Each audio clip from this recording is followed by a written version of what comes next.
Good morning, good morning, good morning.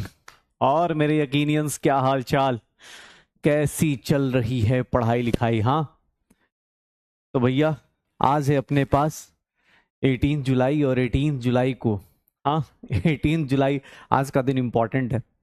ठीक है, कुछ दिन हमारी लाइफ में कुछ लोगों के लिए बहुत इंपॉर्टेंट है। आज भी आई होप सो कि सब कुछ अच्छा हो। ठीक है, हाँ सब कुछ अच्छा होना चाहिए। आज भी देखते हैं। और आज भी उम्मीदें हैं सुप्रीम कोर्ट के ऊपर, नीट 2024 के ऊपर। लेकिन हाँ, अब इस बैच में हम नीट 2025 के लिए दिमाग बना चुके हैं, मूड बना चुके हैं नीट 2025 के लिए। तो नीट 2025 मतलब अच्छा फोड़ना है। तो भैया लगे रहो, क्योंकि धीरे धीरे देखोगे यहाँ भी चैप्टर्स हो चुका है, मतलब चैप्टर्स हो रहे। सोचो ना, आपके 3 चैप्टर हो गए, मतलब आज और कल में थर्मोडायनेमिक्स खत्म हो जाएगा। थर्मोडायनेमिक्स हो गया, स्टेट्स ऑफ सॉल्यूशंस हो गया, और अपने पास कौन सा चैप्टर हो गया सर? मोल कॉन्सेप्ट हो गया। ये 3 चैप्टर्स आपके देखते देखते हो जाएंगे। लेकिन ये तभी हम मानेंगे कि यार हमारे हुए, जब आप इसके ऊपर प्रैक्टिस करो, क्वेश्चंस करो, बहुत सारे क्वेश्चंस करो, जितना हो सकता है उतने क्वेश्चंस करते जाइए, मिक्स करके करते चले जाइए। हाँ, अभी तो यार अभी तो शायद यूट्यूब पे मतलब जहाँ तक डीपी का सॉल्यूशन भी है, अब डेली आ रहा है डीपी का सॉल्यूशन। उसमें मतलब मुझे लग रहा है कि थर्मोडायनेमिक्स से जो इतने अच्छे क्वेश्चंस हो सकते हैं, मैं खुद ही मार्क कर देता हूँ। 15-20 मिनट 25 मिनट का होता है, आप लोग देख सकते हैं। ठीक है, डीपी के सॉल्यूशन से शायद आपको बहुत सारी चीज़ें क्लियर हो जाएं। डीपी के सॉल्यूशन से बहुत सारी चीज़ें आपकी क्लियर हो जाएं। ठीक है बेटा, कल क्वेश्चंस इसलिए हो रहे थे, कल क्वेश्चंस इसलिए कम थे कि कल जो था वो थ्योरेटिकल पोर्शन ज्यादा था। इवन आपने कल का डीवीपी किया हो तो उसमें थ्योरेटिकल क्वेश्चंस ज्यादा थे। गिब्स एनर्जी के ऊपर थ्योरेटिकल क्वेश्चंस, न्यूमेरिकल्स भी होते हैं लेकिन थ्योरेटिकल चीजें होती है। तो ये बहुत बड़ी चीज नहीं है। बाकी हाँ, बाकी सैटरडे को जब क्लास करेंगे तो वहां पर बहुत सारे क्वेश्चंस कर लेंगे। आज हमें थर्मोडायनेमिक्स हमारा हो चुका है, इस पोर्शन को हम लोग कंप्लीट कर चुके, थर्मोडायनेमिक्स को कंप्लीट कर चुके। थर्मोकेमिस्ट्री की बात कर रहे, थर्मोकेमिस्ट्री आज पढ़ना है। थर्मोडायनेमिक्स हमारा हो चुका है। मैंने आपको सारा कुछ, मतलब जितने भी स्टेट फंक्शंस थे, अगर मैं ऐसा लिखता हूं क्यू डब्ल्यू डेल्टा यू, देखो पूरा चैप्टर इसी के आसपास तो घूम रहा था, पूरा चैप्टर इसी के आसपास घूम रहा था। सबसे ज्यादा टाइम हमने किस पे दिया था सर? सबसे ज्यादा टाइम फर्स्ट लॉ के ऊपर दिया था। बाकी ये लोग 2 लोग और। थर्मोडायनेमिक्स इन्हीं की कहानी है। इनमें से ये 4 लोग क्या थे? स्टेट फंक्शन थे, और ये 2 क्या थे? पाथ फंक्शन थे। थर्मोकेमिस्ट्री थोड़ा अलग है। यहां पर जो पढ़ा था ना थर्मोडायनेमिक्स में, जो पढ़ा था, सुनो, जो थर्मोडायनेमिक्स में पढ़ा था ना भाई साहब, वो थर्मोडायनेमिक्स वाली जो पढ़ाई करी है वो फिजिक्स के साथ ओवरलैप होगी। यहां तक फिजिक्स के साथ ओवरलैप हो रही होगी। ठीक है, लेकिन हाँ, उसके बाद वाला सारा कुछ एंट्रोपी, गिब्स एनर्जी, ये सब फिजिक्स में नहीं मिलेगा। इवन ये वाला पोर्शन भी आपको फिजिक्स में नहीं मिलेगा।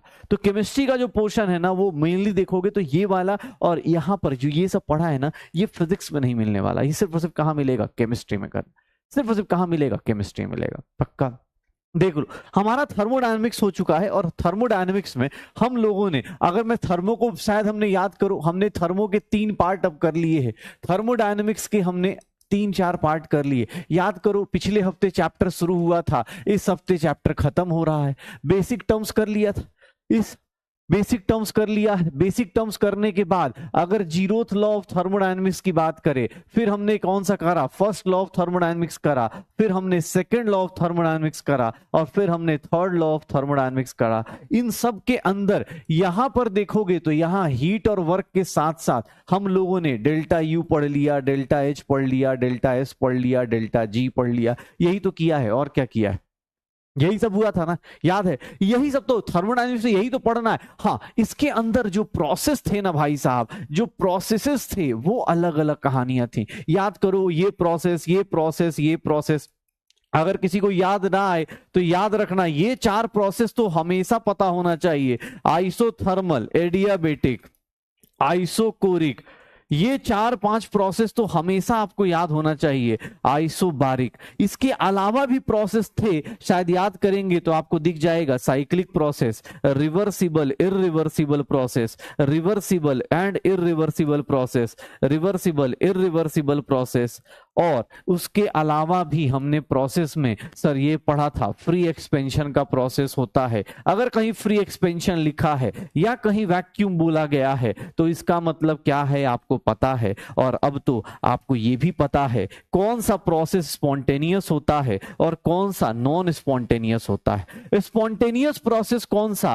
और कौन सा नॉन स्पॉन्टेनियस प्रोसेस होगा ये भी आपको अब पता चल गया है। सर क्या होता है स्पॉन्टेनियस प्रोसेस की कहानी, delta G less than zero, delta S total greater than zero, याद है ये सब।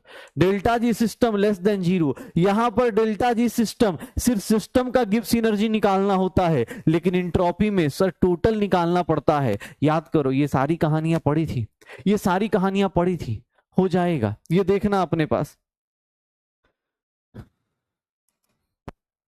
आज अपने को थर्मोकेमिस्ट्री करना है, लेकिन भाई उससे पहले की सारी बातें, उससे पहले की सारी बातें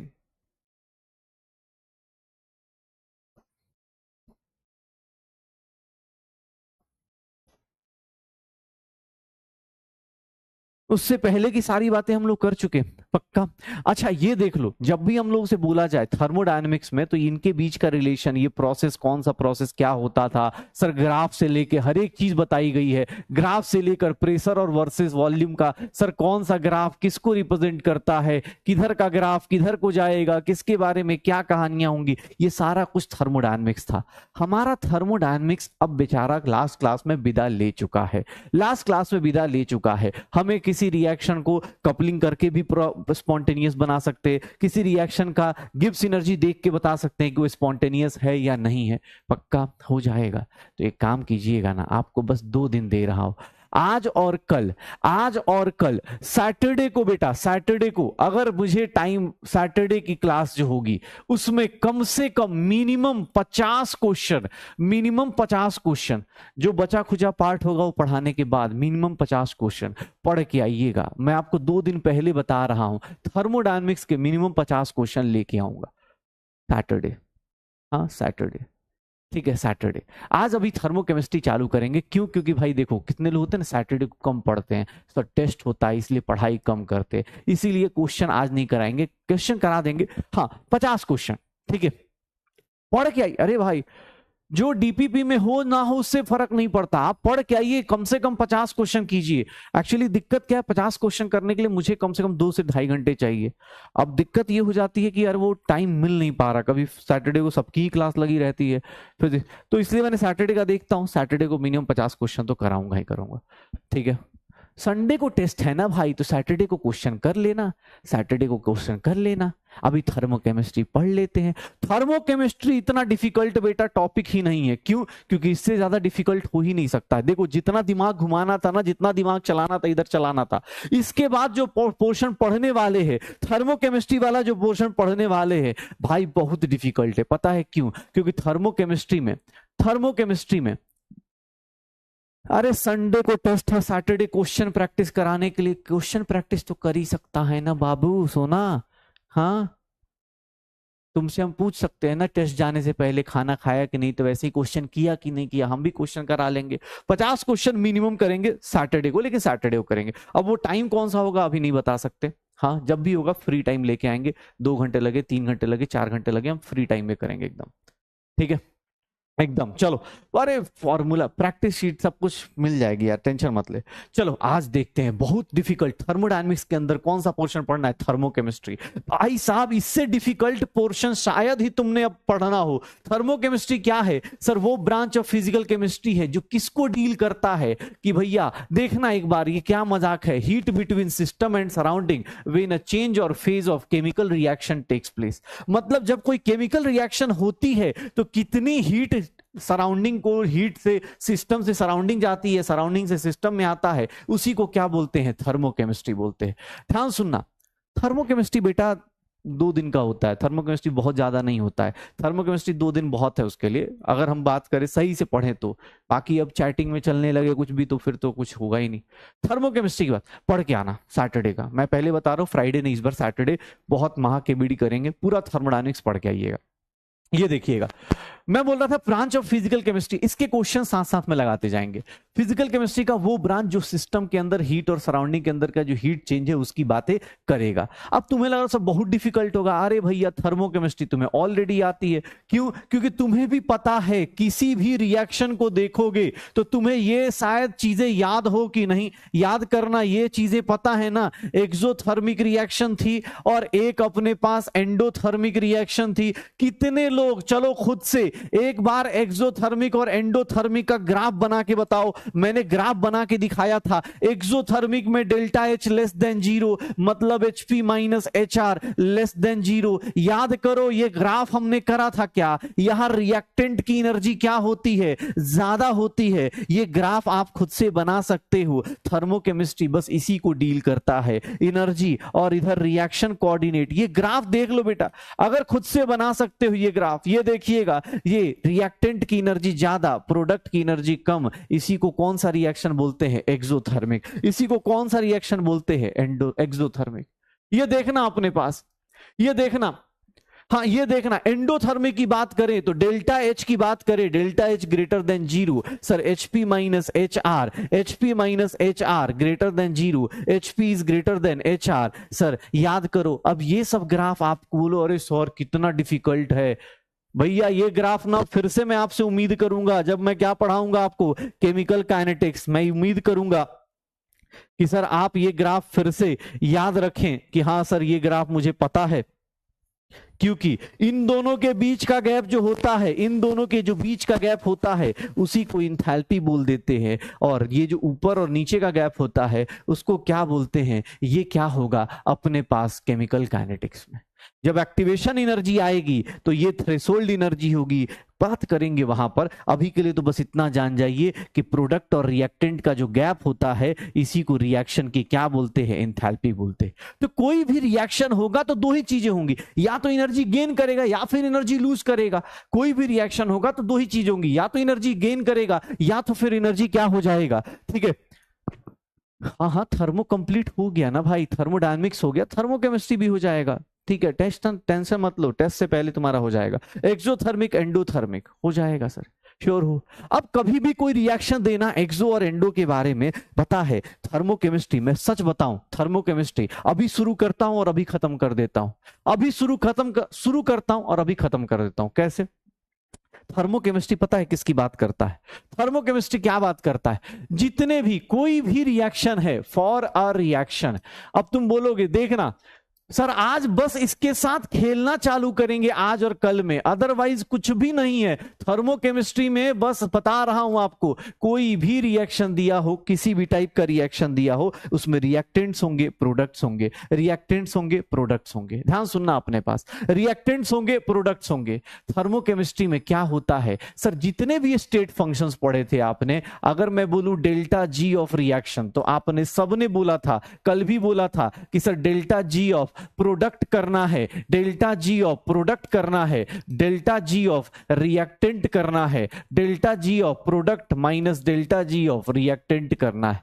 सर अगर मैं बोलूं डेल्टा एस ऑफ रिएक्शन निकालनी है, इंट्रोपी ऑफ रिएक्शन निकालनी है, तो डेल्टा एस ऑफ प्रोडक्ट करना है minus delta S of reactants का सारी की सारी इंट्रोपी को ऐड कर दो। सर इन सब में कोई एक्सेप्शन नहीं होगा, इन सब में कोई एक्सेप्शन नहीं होगा। इवन आप सर एंथैल्पी भी निकालने जाते हो ना, पूरी थर्मोकेमिस्ट्री ये रही। किसी भी रिएक्शन में, किसी भी रिएक्शन में जब आप निकालने जाओगे तो आपको फाइनल माइनस इनिशियल, सारे के सारे स्टेट फंक्शन ऐसे ही निकालते हैं, फाइनल माइनस इनिशियल करना होता है। और यही चीज हम लोग इसी चीज को क्या बोल देंगे, ये देख लो, ये सारा का सारा ये सबके लिए वैलिड है। ये देख लो अपने पास, ये जो दोनों ऊपर के बताए ना, ये जो दोनों ऊपर के बताए, ये सबके लिए वैलिड है, सबके लिए वैलिड है। लेकिन हाँ थोड़ा सा ये नीचे वाला जो होगा, ये जो नीचे वाला होगा ना, ये भाई साहब थोड़ा अलग चलेंगे। कैसे? ये थोड़े से अलग। ये वैलिड सबके लिए, ये सबके लिए वैलिड है, वैलिड ऑलवेज, ये सबके लिए वैलिड है, कोई दिक्कत नहीं। इन स्टेट फंक्शंस को निकालना है, कोई दिक्कत नहीं। लेकिन इसके अंदर इसको पता होना चाहिए, accept in case of combustion enthalpy, in case of combustion enthalpy and bond dissociation enthalpy, बेटा बस इतना ही जानना है, ओवरऑल बता रहा हूं आपको आज और कल में इतना ही रियलाइज होगा कि बस सर यही पढ़ना था क्या, bond dissociation enthalpy. In case of combustion enthalpy and bond dissociation enthalpy, delta H of reaction जो होता है वो कुछ नहीं, क्या हो जाएगा, रिएक्टेंट की एंथैल्पी रिएक्टेंट माइनस प्रोडक्ट हो जाता है, रिएक्टेंट माइनस क्या हो जाता है, प्रोडक्ट। सच बताऊं तो बेटा यही है तुम्हारा थर्मोकेमिस्ट्री, सच बताऊं तो यही है तुम्हारा थर्मोकेमिस्ट्री। अब बस तुम्हें लिखना रिएक्शन में कौन सी चीज कैसे लिखी जाती है, किस रिएक्शन को कैसे नोटेशन दिया जाता है, किस रिएक्शन में क्या होता है, बस यही करना है आज और कल में। इसके अलावा थर्मोकेमिस्ट्री यही होता है, बस यही होता है थर्मोकेमिस्ट्री कि सर प्रोडक्ट माइनस रिएक्टेंट कीजिए, प्रोडक्ट माइनस रिएक्टेंट कीजिए, किस रिएक्शन को कैसे लिखना है, जैसे फॉर्मेशन रिएक्शन है, कंबसन रिएक्शन है, कौन सी रिएक्शन कैसे लिखी जाती है उसके बारे में अब जानना है। अदरवाइज कोई तुमसे पूछे, ये है मेरा थर्मोकेमिस्ट्री पूरा का पूरा, ये रहा पक्का। नॉर्मली प्रोडक्ट माइनस रिएक्टेंट, लेकिन इन केस में जब कंबशन एंथैल्पी लेते हैं या बॉन्ड क्यों लेते हैं इसका भी रीजन आपको पता चल जाएगा। एक बात बताओ, कंबशन एंथैल्पी में उल्टा क्यों हो रहा है या बॉन्ड डिसोसिएशन एंथैल्पी में, इन दोनों का मीनिंग समझ जाना, तुम्हें समझ में आ जाएगा इनके केस में उल्टा क्यों लिया। अब ये फिर से अभी आगे आएगा, लेकिन मैं एक बात बताता हूं, कंबशन, किसी का कंबशन कर दोगे तो जो भी रिएक्टेंट होगा, मान लो तुम कार्बन का कंबशन करोगे, कार्बन को जला दिया, अरे भैया जब उसकी इंथैल्पी आएगी तब तक रिएक्टेंट रहेगा क्या, जो इंथैल्पी तुम कैलकुलेट करोगे, जब भी बाकी जगह आप कैलकुलेट करोगे ना तो आपका रिएक्टेंट रहेगा, लेकिन जब तुम किसी का कंबशन इंथैल्पी लेते हो तब तक, जब तक वो इंथैल्पी कैलकुलेट करोगे, रिएक्टेंट बेचारा खत्म हो जाएगा। इसीलिए हम लोग क्या करते हैं, रिएक्टेंट किस में कन्वर्ट हो चुका होता है, प्रोडक्ट में। तो ये दिक्कत आती है, इसीलिए हम उल्टा लेते हैं।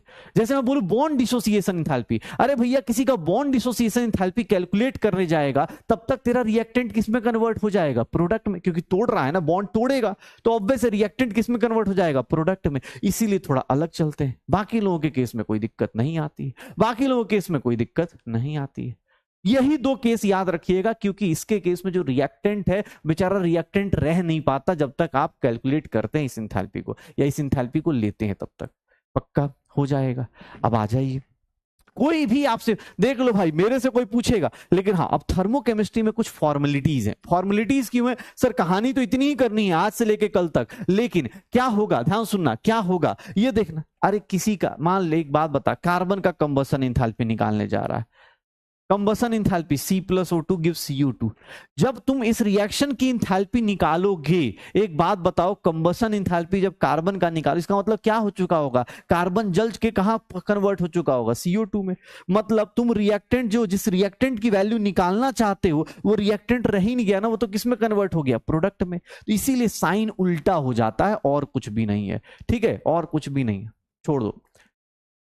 ये देखो, हाँ बेटा आज से एकदम फ्रेश स्टार्ट, कोई टेंशन नहीं, बस रिएक्टेंट प्रोडक्ट करते रहना है। ध्यान सुनिएगा, थर्मोकेमिस्ट्री में कुछ बेसिक लॉज हैं, कुछ बेसिक लिखने का तरीका है। क्या लिखने के तरीके हैं, ध्यान सुनना क्या होता है, ध्यान से। ये देखो, जैसे मैं तुमसे बोलूं थर्मोकेमिकल रिएक्शन, थर्मोकेमिकल्स, सर आपको ही पता है रेडॉक्स रिएक्शन अलग होता है, नॉर्मल केमिकल रिएक्शन अलग होता है। अभी मैं एक वर्ड यूज कर रहा हूं थर्मोकेमिकल रिएक्शंस, ये सब वर्ड्स आपको एनसीईआरटी में दिख जाएंगे और इसीलिए ये इंपॉर्टेंट है, नीट 2025 के लिए भी इंपॉर्टेंट है। क्यों, क्योंकि आपको बेसिक सा रिक्वायरमेंट पूछ लेगा। मैं आपसे पूछूं केमिकल रिएक्शन, तो आपको ही पता है केमिकल रिएक्शन, अरे सब चुटकी बजाते हुए बता देंगे, लेकिन थोड़ी फॉर्मेलिटीज पूरी करनी है। क्या करना है ये देखना, जैसे अब थर्मोकेमिकल रिएक्शन की बात कर रहे हैं, थर्मोकेमिकल रिएक्शन को देखना, थर्मोकेमिकल रिएक्शन के बारे में बात करी जाए तो थर्मोकेमिकल रिएक्शन पता है उसकी कुछ बेसिक कंडीशन है। केमिकल रिएक्शन और थर्मोकेमिकल रिएक्शन के बीच का कुछ बेसिक डिफरेंस है। क्या, पहली बात, ये बैलेंस्ड होना चाहिए। ध्यान सुनिएगा, थर्मोकेमिकल रिएक्शन जब भी लिखते हैं तो उसकी तीन कंडीशन फुलफिल होनी चाहिए। एक तो बैलेंस केमिकल रिएक्शन होनी चाहिए, दूसरा उसके जितने भी रिएक्टेंट हैं या प्रोडक्ट हैं उसका फिजिकल स्टेट आपको उस रिएक्शन में लिखा हुआ होना चाहिए, तभी उसको क्या बोलेंगे, थर्मोकेमिकल रिएक्शन। और साथ ही साथ उसका हीट चेंज भी लिखा होना चाहिए, तभी जाके उस रिएक्शन को क्या बोला जाता है, थर्मोकेमिकल रिएक्शन। अगर देखो ये रिएक्शन ऐसे लिखी हुई है ना, तो इसको क्या बोल दूंगा मैं, इसको आपको क्या बोल दूंगा कि सर ये केमिकल रिएक्शन है, ये थर्मोकेमिकल रिएक्शन नहीं बोला जाएगा। क्यों? क्योंकि सर ये सिंपल लिखा है C+O2 गिव्स CO2, लेकिन आपको 3 कंडीशन सेटिस्फाई करनी होती है। क्या? एक तो बैलेंस्ड होना चाहिए, बैलेंस्ड रिएक्शन होना चाहिए। दूसरा फिजिकल स्टेट, सॉलिड है लिक्विड है क्या होगा, फिजिकल स्टेट मेंशन होना चाहिए। और तीसरा हीट चेंज मेंशन होना चाहिए, मतलब रिएक्शन एक्सो है एंडो है ये पता होना चाहिए। नॉर्मल रिएक्शन और थर्मोकेमिकल रिएक्शन के बीच का डिफरेंस याद रखिएगा, ये आपको एनसीईआरटी की लाइन में मिल जाएगा, एनसीईआरटी की लाइन में मिल जाएगा। अरे पूरा पूरा डिटो नहीं लिखना है भाई, तेरी मर्जी है, बस तू ऐसे देख ली। पूरा का पूरा थ्योरी लिखेगा तो बर्बाद हो जाएगा। बस ऐसे लिख दे कि थर्मोकेमिकल रिएक्शन 3 कंडीशन, क्या क्या? Balance reaction, physical state mention होना चाहिए, हीट चेंज मेंशन होना चाहिए। ये रहा रिएक्शन, देखो इसका हीट चेंज सब कुछ दिया हुआ है, हीट चेंज दिया हुआ है, रिएक्शन बैलेंस्ड भी है, एंथैल्पी भी दी है और ये दिया हुआ है। तो इसी को केमिकल रिएक्शन, अगर कोई बोलेगा केमिकल रिएक्शन तो नॉर्मल केमिकल रिएक्शन। क्या मैं इसको ऐसे देखना,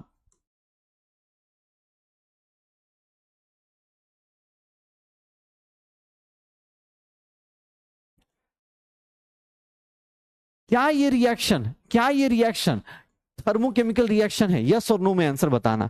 क्या ये रिएक्शन थर्मोकेमिकल रिएक्शन है क्या? क्या ये रिएक्शन थर्मोकेमिकल रिएक्शन है क्या? अगर मैंने ये रिएक्शन लिख दिया, अगर मैंने ये रिएक्शन लिख दिया तो क्या ये रिएक्शन आपको थर्मोकेमिकल रिएक्शन है? नहीं सर, ये क्या है? केमिकल रिएक्शन है। क्यों? अरे सर रिएक्शन बैलेंस्ड है, सर फिजिकल स्टेट दिया हुआ है, लेकिन भैया थर्मोडायनेमिक्स में इंथैल्पी भी चाहिए। क्यों? क्योंकि इंथैल्पी तो दिया ही नहीं है। इंथैल्पी कहां है? नहीं है भाई, इंथैल्पी नहीं है, इसलिए केमिकल रिएक्शन होगा, थर्मोकेमिकल नहीं होगा, थर्मोकेमिकल नहीं होगा। हाँ ये देखिए, इस रिएक्शन को पहचानिए, N2 + 3H2 गिव्स 2NH3।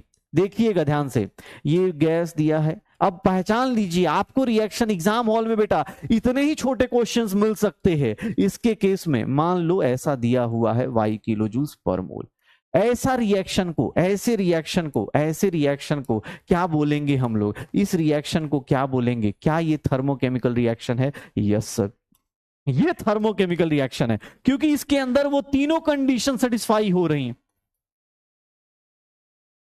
ये सिर्फ और सिर्फ केमिकल रिएक्शन नहीं है, ये थर्मोकेमिकल रिएक्शन है, क्योंकि इसका फिजिकल स्टेट दिया है, बैलेंस्ड है, और प्लस तीसरी कंडीशन हीट चेंज भी दिया हुआ है। तो आपको अगर कोई पूछ दे तो इस तरह की चीजें, बाकी ये मुझे लगता है कि सबको पता है। S लिखा है तो सॉलिड होता है, L लिखा होता है लिक्विड होता है, G फॉर गैस होता है, एक्वस क्या होता है? सॉल्यूशन इन वाटर होता है, एक्वस क्या होता है? सॉल्यूशन इन वाटर होता है। पक्का ये तो पता होगा, ये तो मुझे लगता है 9-10 से आदमी को पता होता है कि S for solid, Gl for liquid, G for gas, AQ for aqueous, ये सब तो पता ही है ना साहब, पक्का। तो थर्मोकेमिकल रिएक्शन देखो, थर्मोकेमिस्ट्री में क्या है ना, थोड़ी सी फॉर्मेलिटी ज्यादा है, मैं बार बार बोल रहा हूँ फॉर्मेलिटी ज्यादा है, ठीक है ना। फॉर्मेलिटी ज्यादा है तो इसलिए अपने को ये दिक्कत आती है, फॉर्मेलिटी ज्यादा होती है इसीलिए ये दिक्कत आ जाती है, पक्का। अच्छा एक बात बताओ, चलो एक बच्चे ने एक दिन पूछा था, मैं अभी याद आया, ये एक्सोथर्मिक रिएक्शन में कौन ज्यादा स्टेबल होगा? रिएक्टेंट स्टेबल होगा या प्रोडक्ट स्टेबल होगा?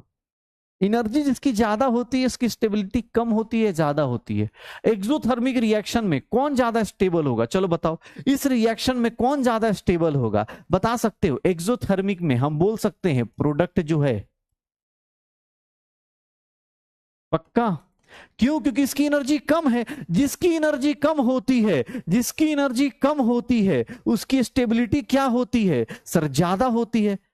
क्योंकि अब आपको ऐसे क्वेश्चन मिल सकते हैं कि सर कोई रिएक्शन करा रहे, पक्का ना, प्रोडक्ट ज्यादा स्टेबल है या रिएक्टेंट? सर जिसकी एनर्जी ज्यादा उसकी रिएक्टिव स्टेबिलिटी क्या हो जाएगी? कम। तो एक्सोथर्मिक में प्रोडक्ट स्टेबल होता है, एंडोथर्मिक में रिएक्टेंट स्टेबल होता है, एंडोथर्मिक में रिएक्टेंट स्टेबल होता है। हो जाएगा सर, तो थर्मोकेमिकल रिएक्शन कर लेंगे, थर्मोकेमिकल रिएक्शन कर लेंगे।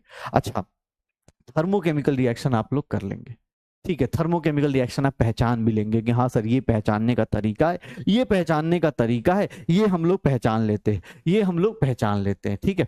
अब देखिएगा, ध्यान सुनिएगा, ध्यान सुनिएगा, थोड़ी सी फॉर्मेलिटी है, मैं क्या बोल रहा हूं आपको, मेजर थर्मोकेमिस्ट्री में कुछ भी ऐसा नहीं है, इसीलिए इतना इजी सा टॉपिक है, इसीलिए है क्योंकि इसमें कुछ करना नहीं, प्रोडक्ट माइनस रिएक्टेंट है। लेकिन कुछ केमिस्ट्री के कुछ बेसिक लॉज का पालन करना है। क्या, ये देख लो, अब यहां पर डेफिनेशन देखना, हीट ऑफ रिएक्शन या इंथैल्पी ऑफ रिएक्शन, इसको डिनोट कैसे करते हैं, delta H R. Delta H मतलब इंथैल्पी, आर फॉर रिएक्शन, ध्यान सुनिएगा, डेल्टा एच आर। आपको भी पता है, नाम से पता चल रहा होगा कि ये क्या बताएगा सर, इंथैल्पी ऑफ रिएक्शन क्या बताएगा, अमाउंट ऑफ हीट एवॉल्व्ड और एब्जॉर्ब्ड। लेकिन ध्यान सुनना, ध्यान से सुनना, इसके लिए क्या होता है, बैलेंस्ड केमिकल रिएक्शन होनी चाहिए। कोई पूछ देना बेटा, देख लो, तुमसे कोई पूछे, ये देखो ये तीनों एग्जाम्पल दिए हुए हैं, ये हीट ऑफ रिएक्शन नहीं कहलाएगा। क्यों, इस रिएक्शन का हीट ऑफ रिएक्शन ये नहीं कहलाएगा। क्यों नहीं कहलाएगा, ये कहलाएंगे, ये कहलाएंगे, इसके पीछे का रीजन क्या है, क्योंकि ये दोनों बैलेंस्ड है, यहां हीट ऑफ रिएक्शन नहीं कहलाएगा। तो ये जो कहानी है ना भाई साहब, बस इतना ही बताना है आपको, थोड़ा थोड़ा थ्योरी है, लेकिन हाँ ये थ्योरी आपको पता होनी चाहिए, ये थ्योरी आपको पता होनी चाहिए, ये थ्योरी पता होनी चाहिए। हाँ, heat of reaction, enthalpy of reaction, भाई इंथैल्पी सबको पता है, हीट एब्जॉर्ब होगी या हीट रिलीज होगी, एक्सोथर्मिक होगा या फिर एंडोथर्मिक होगा। लेकिन सर ये कब होगा, किसके लिए डिफाइन करते हैं, बैलेंस केमिकल रिएक्शन। अगर मैं कहीं ऐसा लिख दूं कि बेटा ये देखो ये रिएक्शन है, ये क्या जबरदस्त रिएक्शन है, ये देखना ये रिएक्शन है, इसकी इंथैल्पी ऑफ रिएक्शन, बेटा अगर तुम इसको लिख रहे हो ना, यहीं पर गलती कर रहे हो, क्योंकि इस रिएक्शन के लिए थर्मोकेमिस्ट्री अप्लाई नहीं होगा, इस रिएक्शन के लिए थर्मोकेमिस्ट्री अप्लाई नहीं होता है, इस रिएक्शन के लिए थर्मोकेमिस्ट्री अप्लाई नहीं होता है, ठीक है, इस रिएक्शन के लिए थर्मोकेमिस्ट्री अप्लाई नहीं होता है, इस रिएक्शन के लिए थर्मोकेमिस्ट्री हम लोग अप्लाई नहीं करेंगे। हो जाएगा, श्योर हो। अब आ जाओ, एक्चुअली देखो ये सारी कहानियां थी, ये सारी क्या थे, थोड़ा थ्योरेटिकल पोर्शन था, इसीलिए हम लोग इस तरह से थोड़ा इसका शॉर्टकट बना रहे थे कि हाँ भाई एंथैल्पी ऑफ रिएक्शन जब भी डिफाइन करोगे बैलेंस केमिकल रिएक्शन के लिए करोगे, अदरवाइज नहीं करोगे। इस बात का ध्यान रखना। हमारे पास थर्मोकेमिकल रिएक्शन की 3 डेफिनेशंस हो गई, balance reaction, physical state, heat change, और बाकी तो ये है ही है अपने पास, थर्मोकेमिस्ट्री की डेफिनेशन हो ही गई। चलिए हो जाएगा, हाँ श्योर हो। अब देखना, ध्यान सुनना, अब मैं तुम्हें बताता हूं, ठीक है। अब आते हैं अपने काम की चीज पे, और अपने काम की चीज है अब है लॉज ऑफ थर्मोकेमिस्ट्री। ये बहुत इंपॉर्टेंट है और ये याद रखना, क्योंकि इसके बाद मैं बार बार बोल रहा हूं थर्मोकेमिस्ट्री, ठीक है, थर्मोकेमिस्ट्री जो होती है ना सबसे आसान चीजों में से एक है, लेकिन बहुत बेसिक सी चीजें बताऊंगा अभी अभी पढ़ाते टाइम ना तुम्हें लगेगा अरे यार इससे आसान क्या होगा, लेकिन आज और कल जब एप्लीकेशन करेंगे ना भाई साहब, इसका आज और कल जब इसका एप्लीकेशन करेंगे ना, दिमाग घूम रहा है, सर दर्द हो रहा है, सर कब प्लस का माइनस हो जा रहा है पता ही नहीं चल रहा। थर्मोडायनेमिक्स में एक चीज समझ में आई होगी, यही एक चैप्टर है जहां साइन कन्वेंशन चलता है, यही एक चैप्टर है जहां आंसर प्लस और माइनस में अलग अलग आ सकता है, कि प्लस में भी अगर 600 आया ना तो प्लस 100 600 और माइनस 600 हो सकता है। क्या है लॉज ऑफ थर्मोकेमिस्ट्री भाई साहब, इससे खतरनाक लॉज आपने शायद ही देखे होंगे, और इसी के साथ शुरू करते हैं लॉज ऑफ थर्मोकेमिस्ट्री। पहला लॉ देखिए भाई साहब, ये क्या बोल रहे हैं, अगर आप ए से बी जा रहे हैं, अगर आपने रिएक्शन की इंथैल्पी अगर x किलो जूल्स दी है तो पता है अगर आपने रिएक्शन को रिवर्स कर दिया, बी से ए कर दिया, इस रिएक्शन की इंथैल्पी कितनी हो जाएगी सर, प्लस का माइनस हो जाएगा, प्लस का माइनस हो जाएगा। तो अगर तुमसे कोई पूछ दे तो याद रखिएगा, इतना डिफिकल्ट लॉ, ये इतना डिफिकल्ट लॉ, ए से बी जा रहे हैं, रिएक्शन को रिवर्स करते हैं। याद रखना ये कहानी क्या कहना चाहता है कि अगर आप रिएक्शन को रिवर्स करते हो, ऑन रिवर्सिंग द रिएक्शन, पहला लॉ क्या कह रहा है, ऑन रिवर्सिंग द रिएक्शन, अगर रिएक्शन को रिवर्स करते हैं देन हीट चेंज या फिर एंथैल्पी, हीट चेंज या फिर और enthalpy only changes their sign, उनका सिर्फ क्या चेंज होता है, the sign, no change in magnitude. मतलब सोच लो इतना ज्यादा डिफिकल्ट लॉ, लेकिन यही चीज अभी थोड़े देर बाद जब अप्लाई करूंगा तो कुछ लोग बोलेंगे कि सर 12:30 हो रहे हैं, तो कुछ बोलेंगे कि सर आज यहां जाना है, आज जल्दी छोड़ दो, क्योंकि हो जाता है कभी कभी जब, हाँ रियलिटी यही होती है ना, रिवर्स करना है, रिएक्शन को रिवर्स करेंगे तो क्या हो जाएगा बताइए। अगर मैं ऐसा लिख रहा हूं N2 + 3H2 gives 2NH3, अगर मैं ऐसा लिख रहा हूं और मैं इसकी इंथैल्पी आपको दे दूं कि भैया इसकी इंथैल्पी मान लो 200 किलो जूल्स दिया हुआ है, तो बताइए अब इस तरह का क्वेश्चन मैं पूछूं, बताओ तुम्हें क्या लगेगा कि सर हाँ अभी तो सब सोच रहे होंगे कि क्यों सर, क्या सर, क्यों, इतना इजी थोड़ा ही ना आएगा। अभी देखना यही चीजें जब दो तीन चीजें स्टेप मिक्स कर दी जाती है ना तो मजा आता है। ये देख लो सर, उल्टा किया रिएक्शन क्या हो जाएगा, एग्जाम्पल आपके सामने है। उल्टा किया रिएक्शन क्या हो जाएगा, जैसे रिएक्शन को उल्टा करेंगे एंथैल्पी क्या हो जाएगी, सिर्फ और सिर्फ माइनस का प्लस हो जाएगा, प्लस का माइनस हो जाएगा। सिर्फ साइन चेंज करता है, सिर्फ और सिर्फ क्या करेगा, साइन चेंज करेगा। नो चेंज इन मैग्नीट्यूड, कोई चेंज नहीं होगा मैग्नीट्यूड में। पक्का आसान है ना, देख लो, सोच लो। अभी भी रोक सकते हो तो रोक लो भाई, क्योंकि बहुत डिफिकल्ट हो सकता है आगे जाके। थोड़ी देर बाद ऐसे चुटकी बजाते हो, अभी जैसे हो रहा है वैसे मैं सोच लूंगा, लेकिन तुम फिर देखना कैसे चिल्लाओगे। हाँ आगे चलें, ध्यान से देखिएगा। अगर मैं बोल रहा हूं कि ए से बी इस रिएक्शन की इंथैल्पी, इस रिएक्शन की इंथैल्पी अगर x किलो जूल्स है, तो ध्यान से देखिएगा कितना इंपॉर्टेंट चीज बताने वाला हूं। इंथैल्पी क्या होती है, इंथैल्पी क्या होती है, एक्सटेंसिव प्रॉपर्टी होती है। तो सर अगर किसी एक्सटेंसिव प्रॉपर्टी को आप n से मल्टीप्लाई कर दीजिए, मतलब इस रिएक्शन को आप n टाइम्स करा रहे हैं, इस रिएक्शन को आप n टाइम्स करा रहे हैं। देखिएगा इतना डिफिकल्ट लॉ शायद ही आपने पढ़ा हो, शायद ही आपने पढ़ा हो। मैंने किससे मल्टीप्लाई कर दिया, इंथैल्पी को भी किससे मल्टीप्लाई कर दिया, n से। अगर आपने रिएक्शन को n से डिवाइड किया तो मैंने इस रिएक्शन की इंथैल्पी को भी क्या करूंगा, n से डिवाइड कर सकता हूं। ध्यान से देख लीजिए, सेकेंड लॉ ऑफ थर्मोकेमिस्ट्री क्या कहता है, सेकेंड लॉ ऑफ थर्मोकेमिस्ट्री क्या कहता है, सेकेंड लॉ ऑफ थर्मोकेमिस्ट्री क्या कहता है, ध्यान से देख लो अपने पास। सेकेंड लॉ ऑफ थर्मोकेमिस्ट्री क्या कहता है कि सर अगर ऑन मल्टीप्लीकेशन और डिवीजन, अगर आप रिएक्शन को मल्टीप्लाई करें या फिर डिवीजन करें, मल्टीप्लीकेशन और division of reaction, the enthalpy also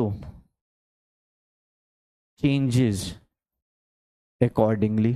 मतलब जैसा आप मल्टीप्लाई करोगे, आप मल्टीप्लाई करोगे तो मल्टीप्लाई होगी, डिवाइड करोगे तो एंथैल्पी डिवाइड होगी। ऐसा क्यों हो रहा है, बिकॉज एंथैल्पी जो होती है वो क्या होती है, एंथैल्पी जो होता है वो एक्सटेंसिव प्रॉपर्टी होता है। ये एंथैल्पी जो होती है वो क्यों सर, एडिटिव होती है ना। तो मल्टीप्लाई करना मतलब मल्टीप्लीकेशन कब आता है, जब बार बार एडिशन किया जाए, तो एडिशन करके यही तो होता है। पक्का, हाँ देख लो हो जाएगा, श्योर हो, श्योर हो। हाँ तो ये देख लेना अपने पास। अगर आप रिएक्शंस को, अगर आप लॉज ऑफ थर्मोकेमिस्ट्री को देखोगे तो लॉज ऑफ थर्मोकेमिस्ट्री, दो लॉज हम लोग पढ़ चुके हैं। इसको हम लोग नाम दे देते हैं कि इन दोनों लॉज का अगर नाम रखना हो तो इसका नाम रख दिया जाता है लैपलेस लेवाइजर लॉ। कोई जरूरत नहीं, एनसीईआरटी में मेंशन नहीं है तो टेंशन लेने की जरूरत नहीं है। लेकिन हाँ मीनिंग पता होना चाहिए। रिएक्शन को रिवर्स करोगे साइन चेंज होगा, रिएक्शन को मल्टीप्लाई करोगे एंथैल्पी भी मल्टीप्लाई होगी, रिएक्शन को डिवाइड करोगे एंथैल्पी भी क्या होगी, डिवाइड होगी, एंथैल्पी का भी डिवाइड हो जाएगा। पक्का, अब देख लो ये चीज भाई, इससे ज्यादा मुझे लगता है कि जो तुम पढ़ के आ रहे हो या जो तुम आगे पढ़ने जाओगे उनमें से सबसे छोटी चीज ये है। लेकिन ध्यान, दिक्कत क्या होती है देखना, यहां से दर्द चालू होगा। इस रिएक्शन को पढ़िएगा आप लोग, इस रिएक्शन की इंथैल्पी, मैंने इस रिएक्शन की इंथैल्पी जो है मान लो मैंने ऐसे दे दी -500 किलो जूल्स। भाई जो मैं ये वैल्यूज दूंगा, मैं पहले बता दूं, कुछ हो सकता है, कुछ ज्यादा ही जुननी लोग होते हैं ना, ये जितनी वैल्यूज लिखता हूं भाई मैं अपने हिसाब से क्वेश्चन कराने के लिए लिख रहा हूं। इसका रियल रिएक्शन जब देखेंगे तो ऑब्वियस है, रियल जो एक्सपेरिमेंटल वैल्यूज होती हैं वो वेरी कर सकती हैं, एनसीईआरटी में वेरी वैल्यूज दी जाती हैं। मैं इसलिए लिखूंगा क्योंकि मैं चाहूंगा आप क्वेश्चन जल्दी जल्दी कर लें, तो ज्यादा ज्ञान ना दे मुझे कि सर आपने वैल्यू, सर एनसीईआरटी वैल्यू इधर ये दी थी आपने गलत लिख दिया। गलत नहीं, मैं ये सारी वैल्यूज पहले ही बोल दे रहा हूं, मैं अपने क्वेश्चन के सॉल्व करने के लिए लिख रहा हूं, ठीक है। हाँ कुछ तो होते हैं ना, और इस और आपने सर इस रिएक्शन की एंथैल्पी एनसीईआरटी में इतनी दी है। भाई ये सब वैल्यूज जो है मैंने कैलकुलेशन के लिए दिया है, और कुछ इसको ना समझा जाए, ठीक है। डिस्क्लेमर पहले ही बता दिया। अब आ जाइए, अब मैं देखिए क्या पूछ रहा हूं आपसे, अब मैं देखिएगा कैसे पूछ रहा हूं। अगर मैं तुमसे पूछ दूं, अगर मैं तुमसे पूछ दूं, बता सकते हो क्या, है हिम्मत, बता दो इस रिएक्शन की इंथैल्पी, बता दो इस रिएक्शन की इंथैल्पी, बता दो कितना हो जाएगा, इस रिएक्शन की इंथैल्पी बता दो, इस रिएक्शन की इंथैल्पी कितनी हो जाएगी। कितनी होगी? अगर मैं ऐसा लिख दे रहा हूं, मुझे लगता है जितने टाइम में मैं लिखूंगा उससे पहले आ जाएगा, उससे पहले आ जाएगा। कितना होगा आंसर? क्या करा मैंने? इस रिएक्शन और इस रिएक्शन के बीच में क्या रिलेशन दिख रहा है? ये रिएक्शन दिया हुआ है तो इस रिएक्शन का रिलेशन निकालना है। कितने लोग ऐसे हैं जिनको ये मल्टीप्लाई करने में सोचना नहीं पड़ रहा? निकाल दोगे? पक्का ये निकाल दोगे? अरे माइनस प्लस का छोड़ दो, बस तुम देख लो, मल्टीप्लाई किया, 3 से मल्टीप्लाई किया, यहां से यहां हमने क्या किया, मल्टीप्लाइड बाई 3 हो गया। अच्छा, अगर मैं ऐसा लिख देता, अगर मैं ऐसा लिख देता,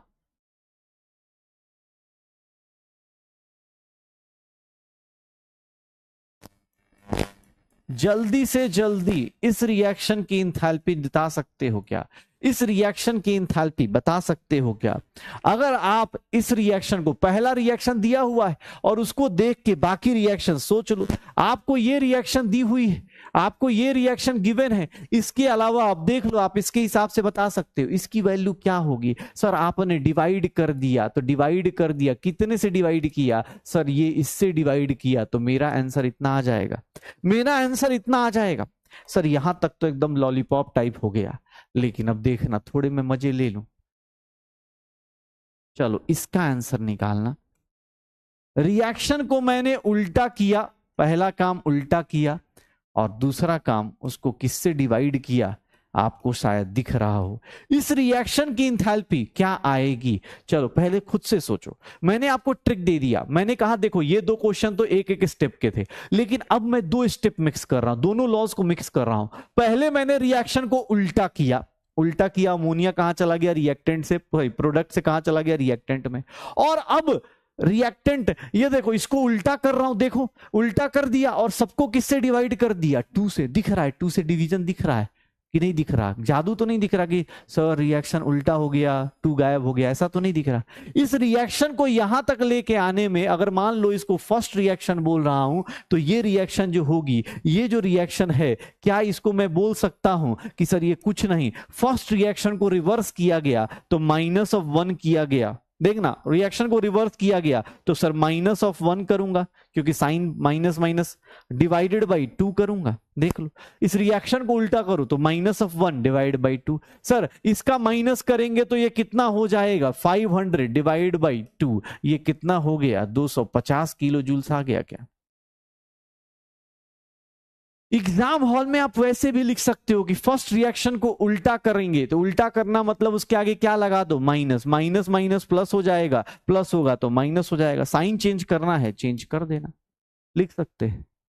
देख लो, हाँ ये देखना, अगर मैं ऐसा लिख देता, अगर मैं ऐसा लिख देता, कितने लोग ऐसा कर पाते? अगर मैं ऐसा लिख देता,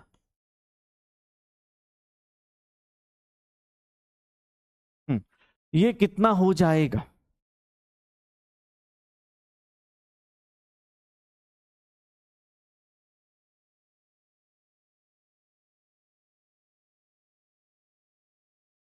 इस रिएक्शन का एंथैल्पी कितना आता?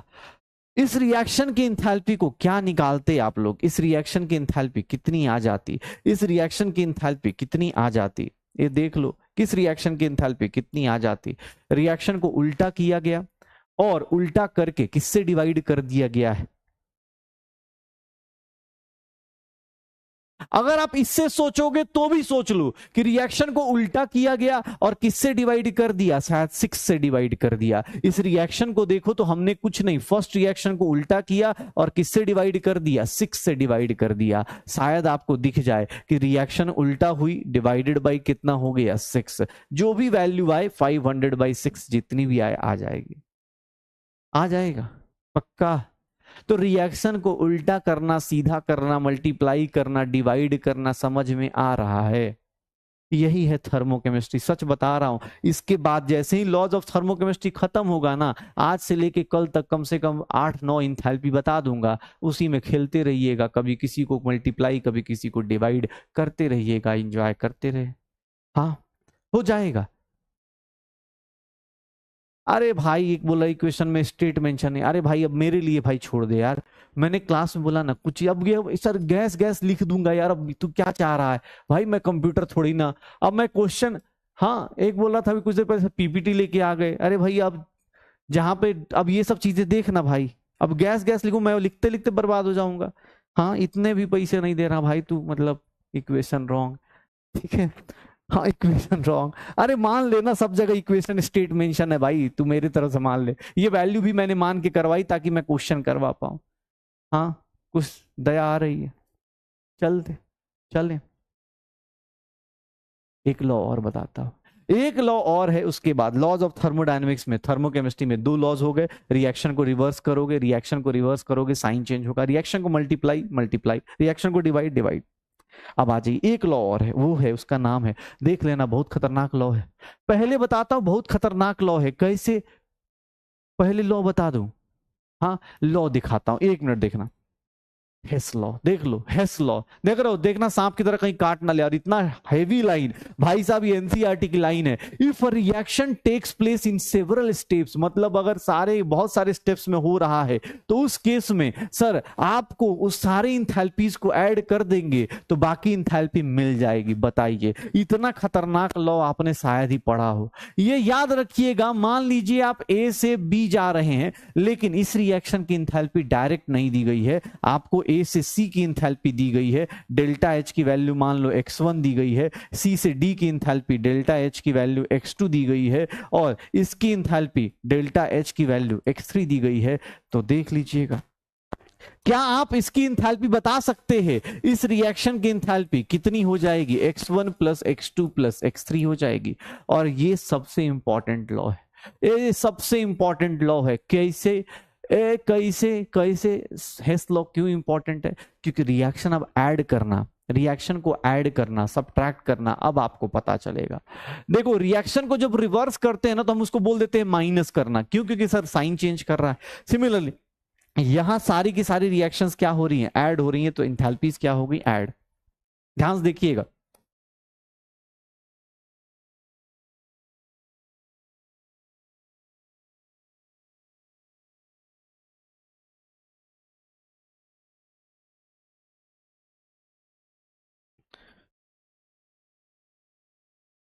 इस रिएक्शन की इंथैल्पी निकालनी है, इस रिएक्शन की इंथैल्पी निकालनी है, ध्यान से देखना अपने पास, ये दो चीजें गिवन है, प्लीज सुन लेना, फिर आपको हेस लॉ का मीनिंग समझ में आएगा, और अब तीनों लॉज आपके साथ क्लियर हो जाएंगे, तीनों लॉज आपके साथ क्लियर हो जाएंगे। क्या है ये तीनों लॉज, कैसे क्लियर होंगे, ध्यान सुनना क्या होने वाला है।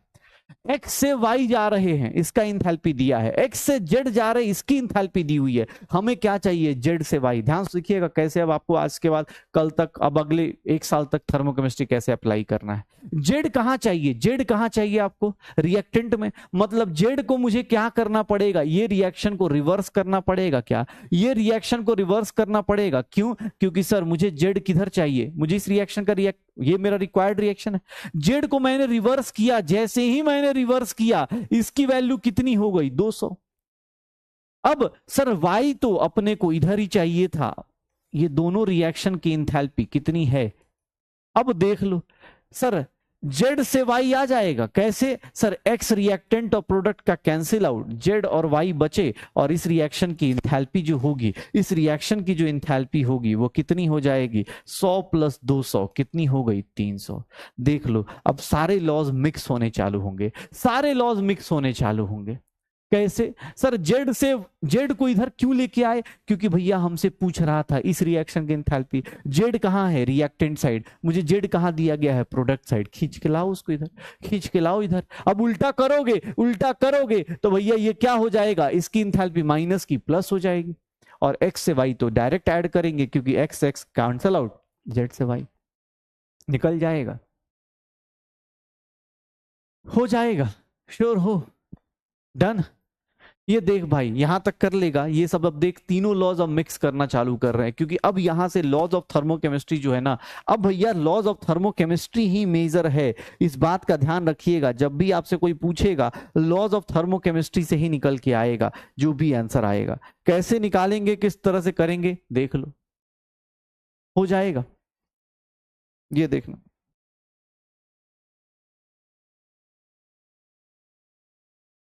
3x से 2y जा रहे हैं, 3x से 2y जा रहे हैं, डेल्टा H मान लो प्लस 100 किलो जूल्स दिया है। अब देखना ध्यान से, y से z जा रहे हैं, डेल्टा H की वैल्यू दी है -200 किलो जूल्स। कैलकुलेट, ध्यान सुनिएगा, अब आपके पास दो रिएक्शन दिया हुआ है, calculate enthalpy of reaction of, देख लेना 3x से 2z की इंथैल्पी निकालनी है, 3x से 2z की इंथैल्पी निकालनी है। क्या आप लोग निकाल सकते हो? इस रिएक्शन की इंथैल्पी निकाल सकते हो? क्या होगा अगर मैं बात करूं इसकी, तो क्या होगा इस रिएक्शन की इंथैल्पी क्या आ जाएगी?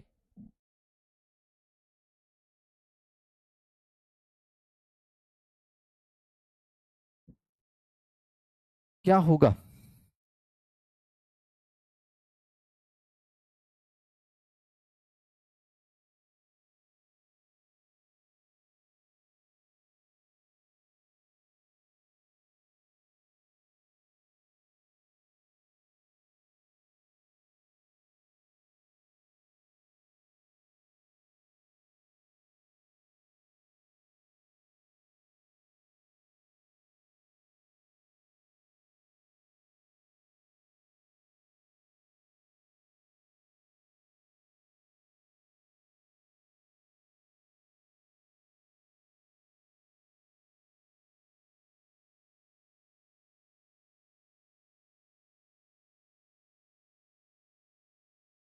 हो जाएगा। कितना आएगा ध्यान से देख लो यार।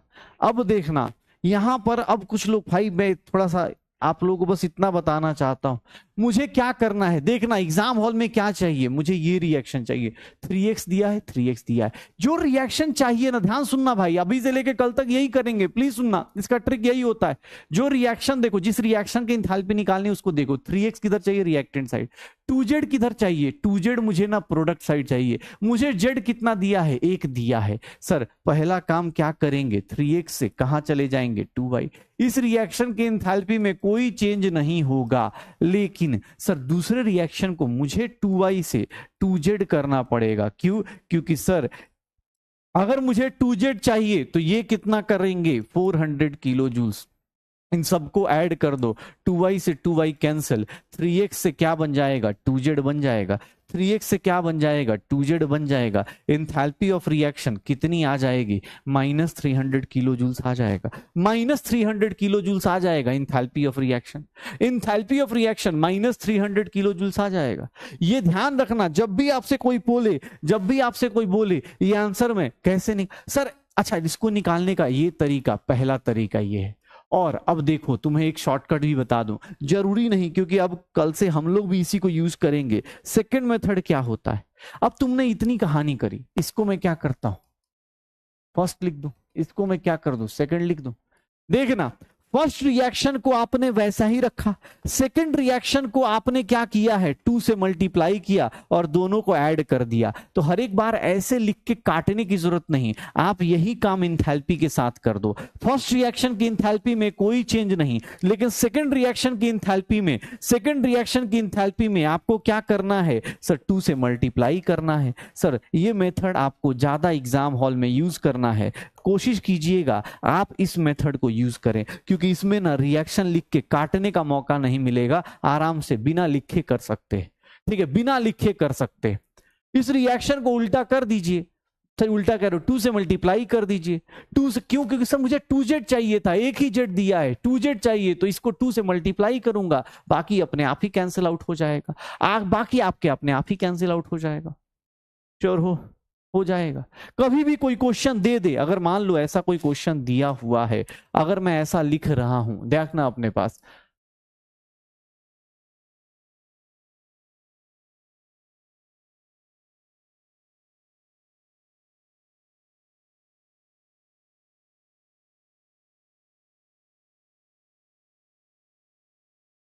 क्या इसको लिख देता हूं,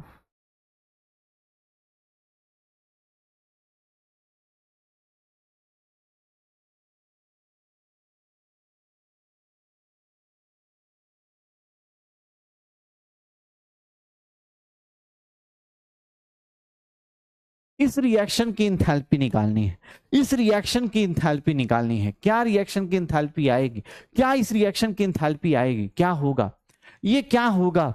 एकदम अपने पास मल्टीप्लाई डिवाइड करते रहिए, आंसर निकालते रहिए, मल्टीप्लाई डिवाइड करते रहिए, आंसर निकालते रहिए।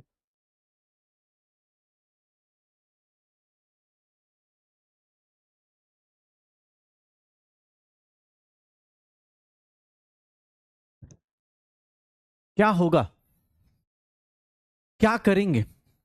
अब सर आप चाहे तो काट काट के लिख लिख के ऐसे काटते रहिए कि सर ये फर्स्ट मेथड हो गया, फर्स्ट मेथड में कैसे करेंगे, मुझे पी चाहिए, तो पी के लिए मैं पहली रिएक्शन को 2 से डिवाइड करूंगा, पी से, डेल्टा एच इसका कितना हो जाएगा, x/2 किलो जूल्स, और इसी को आपस में ऐड करूंगा तो आपको ये मिल जाएगा। इसकी इंथैल्पी को क्या लिखूंगा, y, सर ये 2q कैंसिल, p से क्या हो जाएगा 3c, p से 3c, डेल्टा एच क्या हो जाएगा x/2 प्लस y। एक तरीका तो ये है जिसमें आपको रिएक्शन को काटने का लिखने का मौका मिलेगा, अच्छा भी लगेगा, लेकिन भाई मैं इतना टाइम क्यों वेस्ट करूं जब मुझे इस तरह से सीधा सीधा दिख रहा है कि सर पहली रिएक्शन को आपको क्या करना है 2 से डिवाइड और सेकंड रिएक्शन को ऐड करना है, तो इंथैल्पी भी क्या होगी सर, फर्स्ट रिएक्शन को डिवाइड कर दीजिए, सेकंड रिएक्शन को ऐड कर दीजिए, हो गया। x/2 प्लस वाई करना है, x/2 प्लस वाई करना है, हो गया।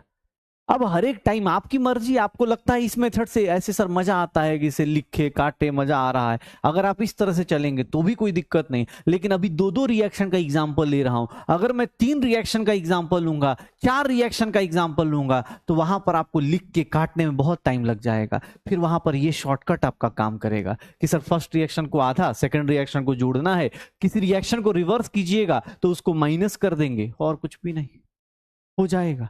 ट्राई कीजिएगा सेकंड मेथड से अगला क्वेश्चन अटेम्प्ट करने की, ट्राई कीजिएगा सेकंड मेथड से अगला क्वेश्चन अटेम्प्ट करने की।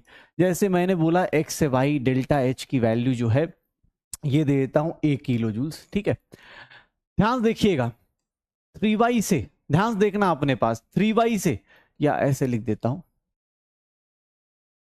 2z से 3y डेल्टा एच की वैल्यू b किलो जूल्स दिया हुआ है, b किलो जूल्स दिया हुआ है, 3z से 2y की 2z से 3y की दी हुई है, 2z से 3y की दी हुई है, ठीक है, 2z से 3y की दी हुई है।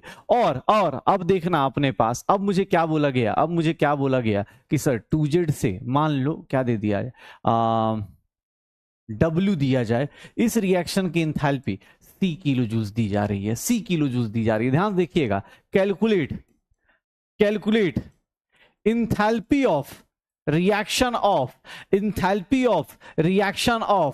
3x से W की इंथैल्पी निकाल दीजिए, इस रिएक्शन की इंथैल्पी निकाल दीजिए, आप लोग इस रिएक्शन की इंथैल्पी निकाल दीजिए, कब होगा, क्या होगा, क्या होगा, निकालो। अब मजे लो, अब इसके क्वेश्चंस भाई देख लो, अब तुम्हें मजा आएगा, इस तरह के क्वेश्चंस मिल जाएंगे, आप करते चले जाइए। अब आज का डीवीपी भी करेंगे तो वहां पर यही सब हो रहा होगा, कभी रिएक्शन को मल्टीप्लाई, कभी रिएक्शन को डिवाइड।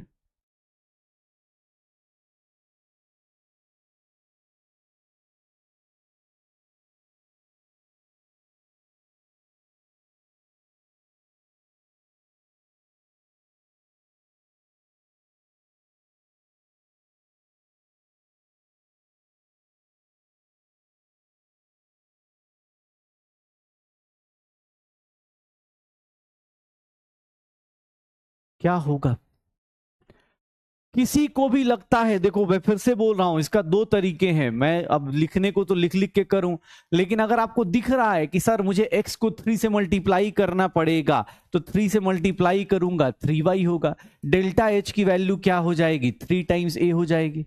सर 3y को इधर से इधर लेके आना पड़ेगा, उल्टा करना पड़ेगा, क्यों, क्योंकि सर कैंसिल आउट करना है, 2z हो गया, डेल्टा h क्या हो जाएगा, उल्टा करूंगा -b होगा। और फिर ये देख लो 2z से क्या हो जाएगा w, डेल्टा h की वैल्यू c रहेगी।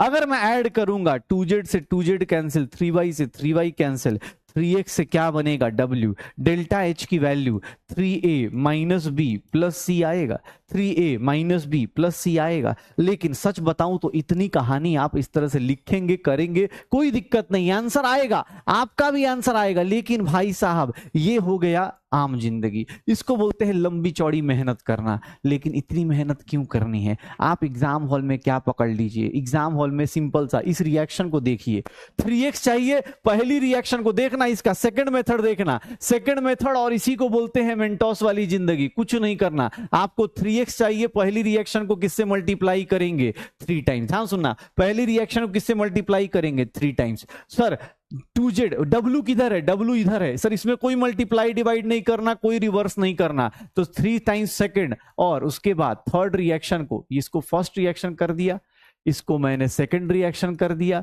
और इसी को मैंने थर्ड रिएक्शन कर दिया। ध्यान से देखिएगा सर, W को अपने को चाहिए, W direct, sir third reaction direct कर दिया। अब तुम्हें खुद पता है कि सर मुझे 2z हटाना है, तो इस रिएक्शन को मुझे क्या करना पड़ेगा? रिवर्स करना पड़ेगा। तो हम लोग ऐसा लिख सकते हैं। सिमिलरली इंथैल्पी का रिएक्शन ऑफ इंथैल्पी कैसे आएगा?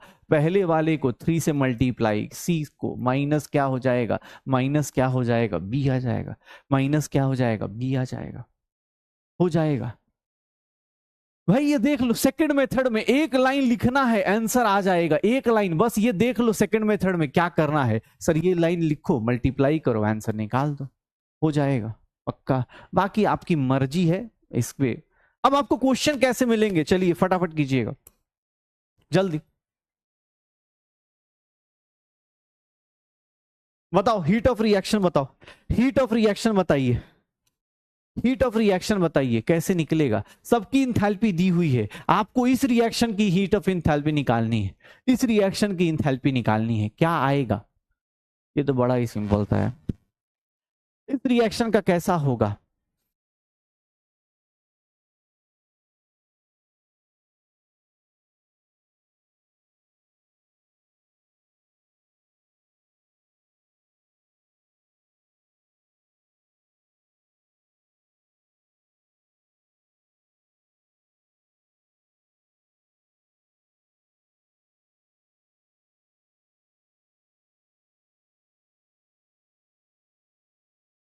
आंसर बताओ क्या आएगा?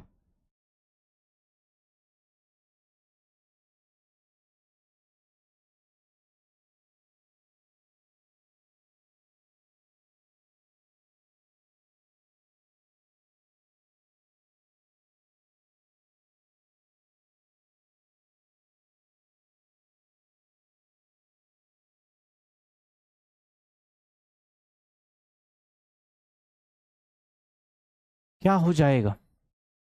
कितना आंसर आ जाएगा? अरे भैया कुछ नहीं करना, सीधा सीधा रिएक्शन ऐड करेंगे, सारी इंथैल्पीज को ऐड कर दो, हीट को ऐड कर दो, आंसर कितना आ जाएगा? C is the correct answer, C is the correct answer.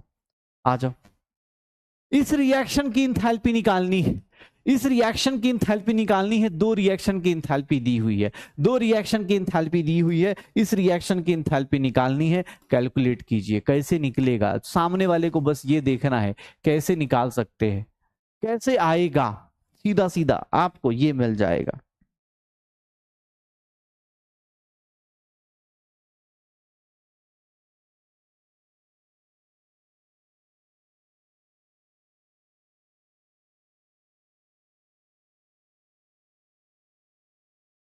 क्या हो जाएगा?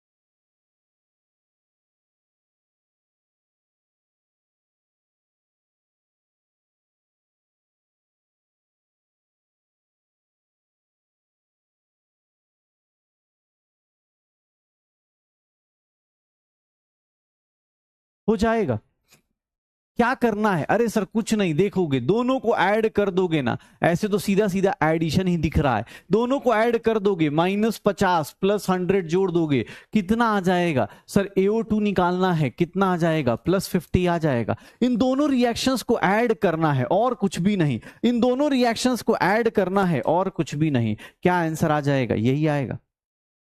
आ जाइए, बड़ा अच्छा क्वेश्चन है, आज का अच्छा क्वेश्चन है, थोड़ा टाइम ज्यादा ले लीजिए, कोई बात नहीं, लेकिन गलत मत कीजिएगा, थोड़ा बस ऐसे ही मजे लेने के लिए, करना कुछ नहीं, आसान सा ही है, बट सामने वाला बस मजे ले रहा होगा।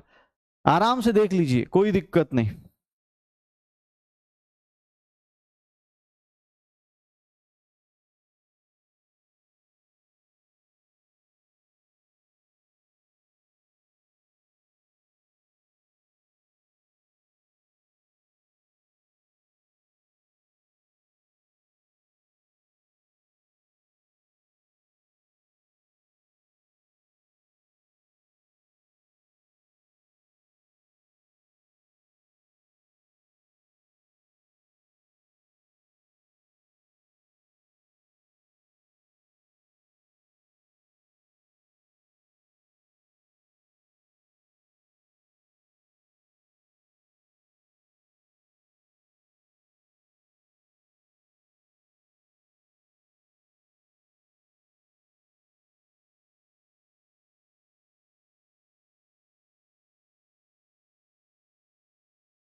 क्या हो जाएगा?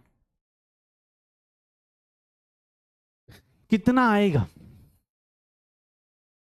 अब इस क्वेश्चन में देखोगे तो यहां पर ना भाई साहब, बस ये देखो जी किधर चाहिए, ये देखो रिएक्शन, रिक्वायर्ड रिएक्शन, ये देखो जी किधर चाहिए, जी प्रोडक्ट साइड चाहिए, जी किधर दिया है? रिएक्टेंट साइड दिया है, तो इसको उल्टा करना पड़ेगा। ध्यान से देखना अपने पास कैसे करते हैं रिएक्शंस को।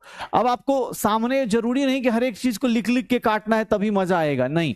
आप सर देखो, थर्ड रिएक्शन को मैं क्या करूंगा? माइनस करूंगा, क्योंकि मुझे पता चल गया कि sir minus of third reaction होना चाहिए, क्योंकि सर जी को इधर लेके आना है। 2C किधर है? इधर है, इधर ही दिया है, तो सर मतलब सेकंड रिएक्शन को जैसा है वैसा ही रहने देना है, सेकंड रिएक्शन को जैसा है वैसा ही रहने देना है। सर जी आ गया और 2C आ गया, प्रोडक्ट देख के हमने डिसाइड कर लिया, जी आ गया 2C आ गया। अब अपने आप से सोच लो मुझे क्या करना है? सर देखिएगा बाकी सब चीजें अपने आप ही कैंसल आउट हो जाएंगी, ये देखोगे इसको भी ये ऐसे ही हो जाएगा। सर मुझे कुछ नहीं, फर्स्ट रिएक्शन को भी जस्ट ऐड करना है, ये देख लो आंसर कितना आ जाएगा? सर माइनस ऑफ दिस तो -350 -125 और ये कितना हो गया? +150 हो गया, तो ये कितना हो गया? -200 -325, कितना आ जाएगा? -325 इज द करेक्ट आंसर। ये -325 is the correct answer, -325 is the correct answer. कैसे किया ये देख लो। किसी को लगे सर नहीं सर मैं बड़े मेथड से करना चाहूंगा, ये मेंटोस मेथड बेकार है, तो ये देख लो आप ऐसे लिख लिख के करो। फिर सर इस रिएक्शन को क्या लिखेंगे? +150 लिखेंगे। सर इस रिएक्शन को जैसा है ये देखना, डेल्टा H -125, और इस रिएक्शन को उल्टा करना पड़ेगा, तो ये 2D हो गया, और 2D अपने पास 2D क्या हो जाएगा? G + A होगा। अब डेल्टा H रिएक्शन उल्टा करेंगे तो ये -350 हो जाएगा। ऐड करके देखो, इधर 3B है इधर 2B है, सर रिएक्टेंट साइड 3B है, प्रोडक्ट साइड 2B है, सर यहां क्या बच जाएगा? सर 1 बच जाएगा। इधर देखोगे D है और इधर 2D है, 1 D चला गया, यहां पर क्या बचा? 1 D बचा।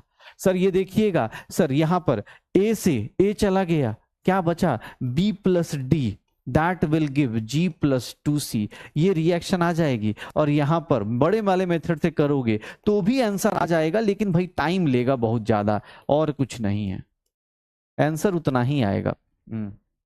कितना हो गया? 25 ना, तो 325 कितना आ जाएगा? D is the correct answer, D is the correct answer, और कुछ नहीं भैया, कुछ भी नहीं ना। अब एक बात बताओ, इधर 2 मोल से बी के, इधर 3 मोल से, तो क्या दिक्कत है? सर 2 मोल्स प्रोडक्ट के चलेगा, तो इधर कितना बचेगा? एक, इधर डी का 1 मोल है, इधर डी का 2 मोल है, तो 1 बच गया। बी + डी इधर बचा, इधर क्या बचेगा? C + G, ए कैंसिल आउट, ए कैंसिल आउट। पक्का हो जाएगा। तो ये देख लो, जब भी तुमसे कोई क्वेश्चन पूछेगा, जब भी तुमसे कोई क्वेश्चन पूछेगा तो इस बात का ध्यान रखना कि भाई ऐसे रिएक्शंस को मल्टीप्लाई, डिवाइड, यही लॉज ऑफ थर्मोकेमिस्ट्री है, यही लॉज ऑफ थर्मोकेमिस्ट्री है जिसको हमें यूज करना है। हेस लॉ हो गया, चाहे अपने पास ये वाले लॉज हो गए, इन्हीं सबको लेके मल्टीप्लाई डिवाइड करते रहिए, आंसर निकालते रहिए, आंसर निकालते रहिए, आंसर निकालते रहिए, हो जाएगा। चलिए आ जाइए, अब बात करते हैं इंथैल्पी ऑफ रिएक्शन को कौन कौन से फैक्टर्स अफेक्ट करते हैं। इंथैल्पी ऑफ रिएक्शन को कौन कौन से फैक्टर्स अफेक्ट करते हैं, इस बात का ध्यान रखते हैं। ठीक है, हाँ, इस बात का ध्यान रखते हैं कि इंथैल्पी ऑफ रिएक्शन किस किस फैक्टर्स को करते हैं। ध्यान सुनना, आप थोड़ा सुन लो फिर करते हैं। कौन कौन से फैक्टर्स? पहला फैक्टर, ध्यान सुनिएगा, पहला factor physical state of reactant और प्रोडक्ट। क्यों? क्योंकि सर अगर कोई आदमी रिएक्टेंट एंड प्रोडक्ट, चलो एक बात बताओ, मुझे बस इतना बताना, क्या तुम्हें अपना खुद से लॉजिक लगाओ, हाइड्रोजन गैस, अगर मैं इसका लिक्विड, इसका मैं इंथैल्पी बोलूं एक्स, और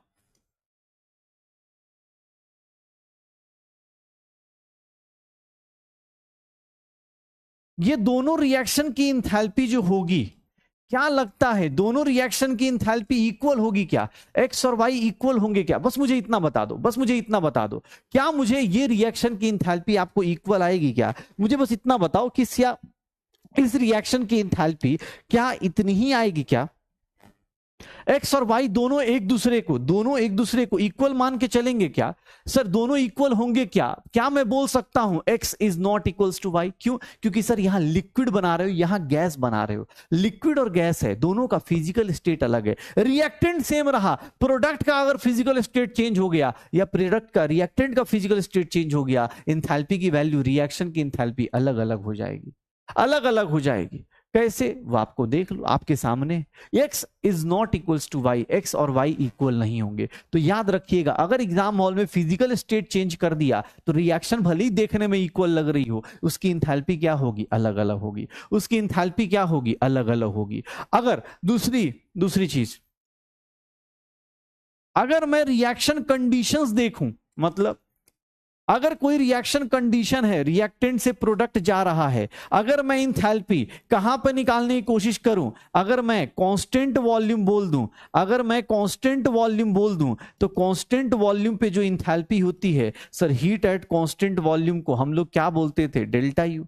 लेकिन अगर मैं यहां पर ये बोल दूं, एट कांस्टेंट प्रेशर बोल दूं, अगर मैं कांस्टेंट प्रेशर बोलना चालू कर दूं, तो कांस्टेंट प्रेशर पे क्या होगा? सर इसको क्या बोल देंगे? Delta H. और ये दोनों के दोनों जरूरी नहीं है कि हमेशा इक्वल हो, delta U is not equals to delta H. ये देख लो, ये ध्यान रखना, एग्जाम हॉल में ऐसे ऐसे छोटे छोटे से क्वेश्चंस आएंगे कि सर अगर मैंने इंथैल्पी अलग अलग जगह पे करा दी, मतलब हीट एट कौन, सर दोनों इक्वल नहीं होते ना, दोनों इक्वल होते हैं किसी कंडीशन पे, लेकिन नॉर्मली तो इक्वल नहीं होंगे ना, हम ऐसा नहीं बोल सकते, ऐसा थोड़ी ना बोल सकते, दोनों इक्वल होते हैं, उसकी एक कंडीशन होती है। हम एक जनरल बात कर रहे हैं कि सर रिएक्शन कंडीशन किसी ने चेंज कर दी, रिएक्शन कंडीशन किसी ने चेंज कर दी, तो हमारा इंथैल्पी अलग अलग रिएक्शन के अलग अलग आ जाएगा, अलग अलग रिएक्शन का अलग अलग आ जाएगा। पक्का हो जाएगा, पक्का हो जाएगा, श्योर हो? ये देख लो अपने पास, हो जाएगा रिएक्शन की कंडीशन।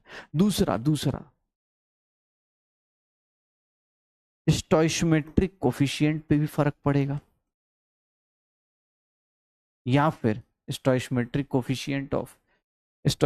कोफिशिएंट या फिर क्वांटिटी पे भी फर्क पड़ेगा। कैसे? एंथैल्पी ऑफ रिएक्शन कैसे डिपेंड करती है, ध्यान से देखना।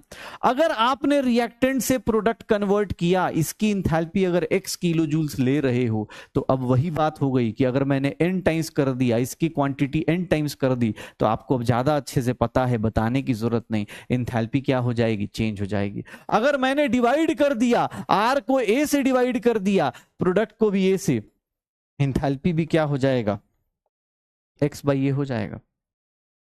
तो देख लो, ये छोटी छोटी फिजिकल स्टेट्स पे डिपेंड करेगा, रिएक्शन कंडीशंस पे डिपेंड करेगा, रिएक्शन कंडीशंस पे डिपेंड करेगा। और अगर मैं बोलूं कि अगर मैंने क्वांटिटी ऑफ रिएक्टेंट या मल्टीप्लाई कर दिया, डिवाइड कर दिया, तो भी अपना क्या होगा? चेंज कर जाएगा, तो भी अपना क्या हो जाएगा? चेंज हो जाएगा। पक्का? तो भी क्या हो जाएगा? चेंज हो जाएगा। श्योर हो? n टाइम्स x, ये x बाई ये हो जाएगा। श्योर हो? पक्का? डन। अब देखना कुछ छोटे छोटे, अब फिर से एक एक एक, चलो इसका भी आंसर बता सकते हो तुम लोग।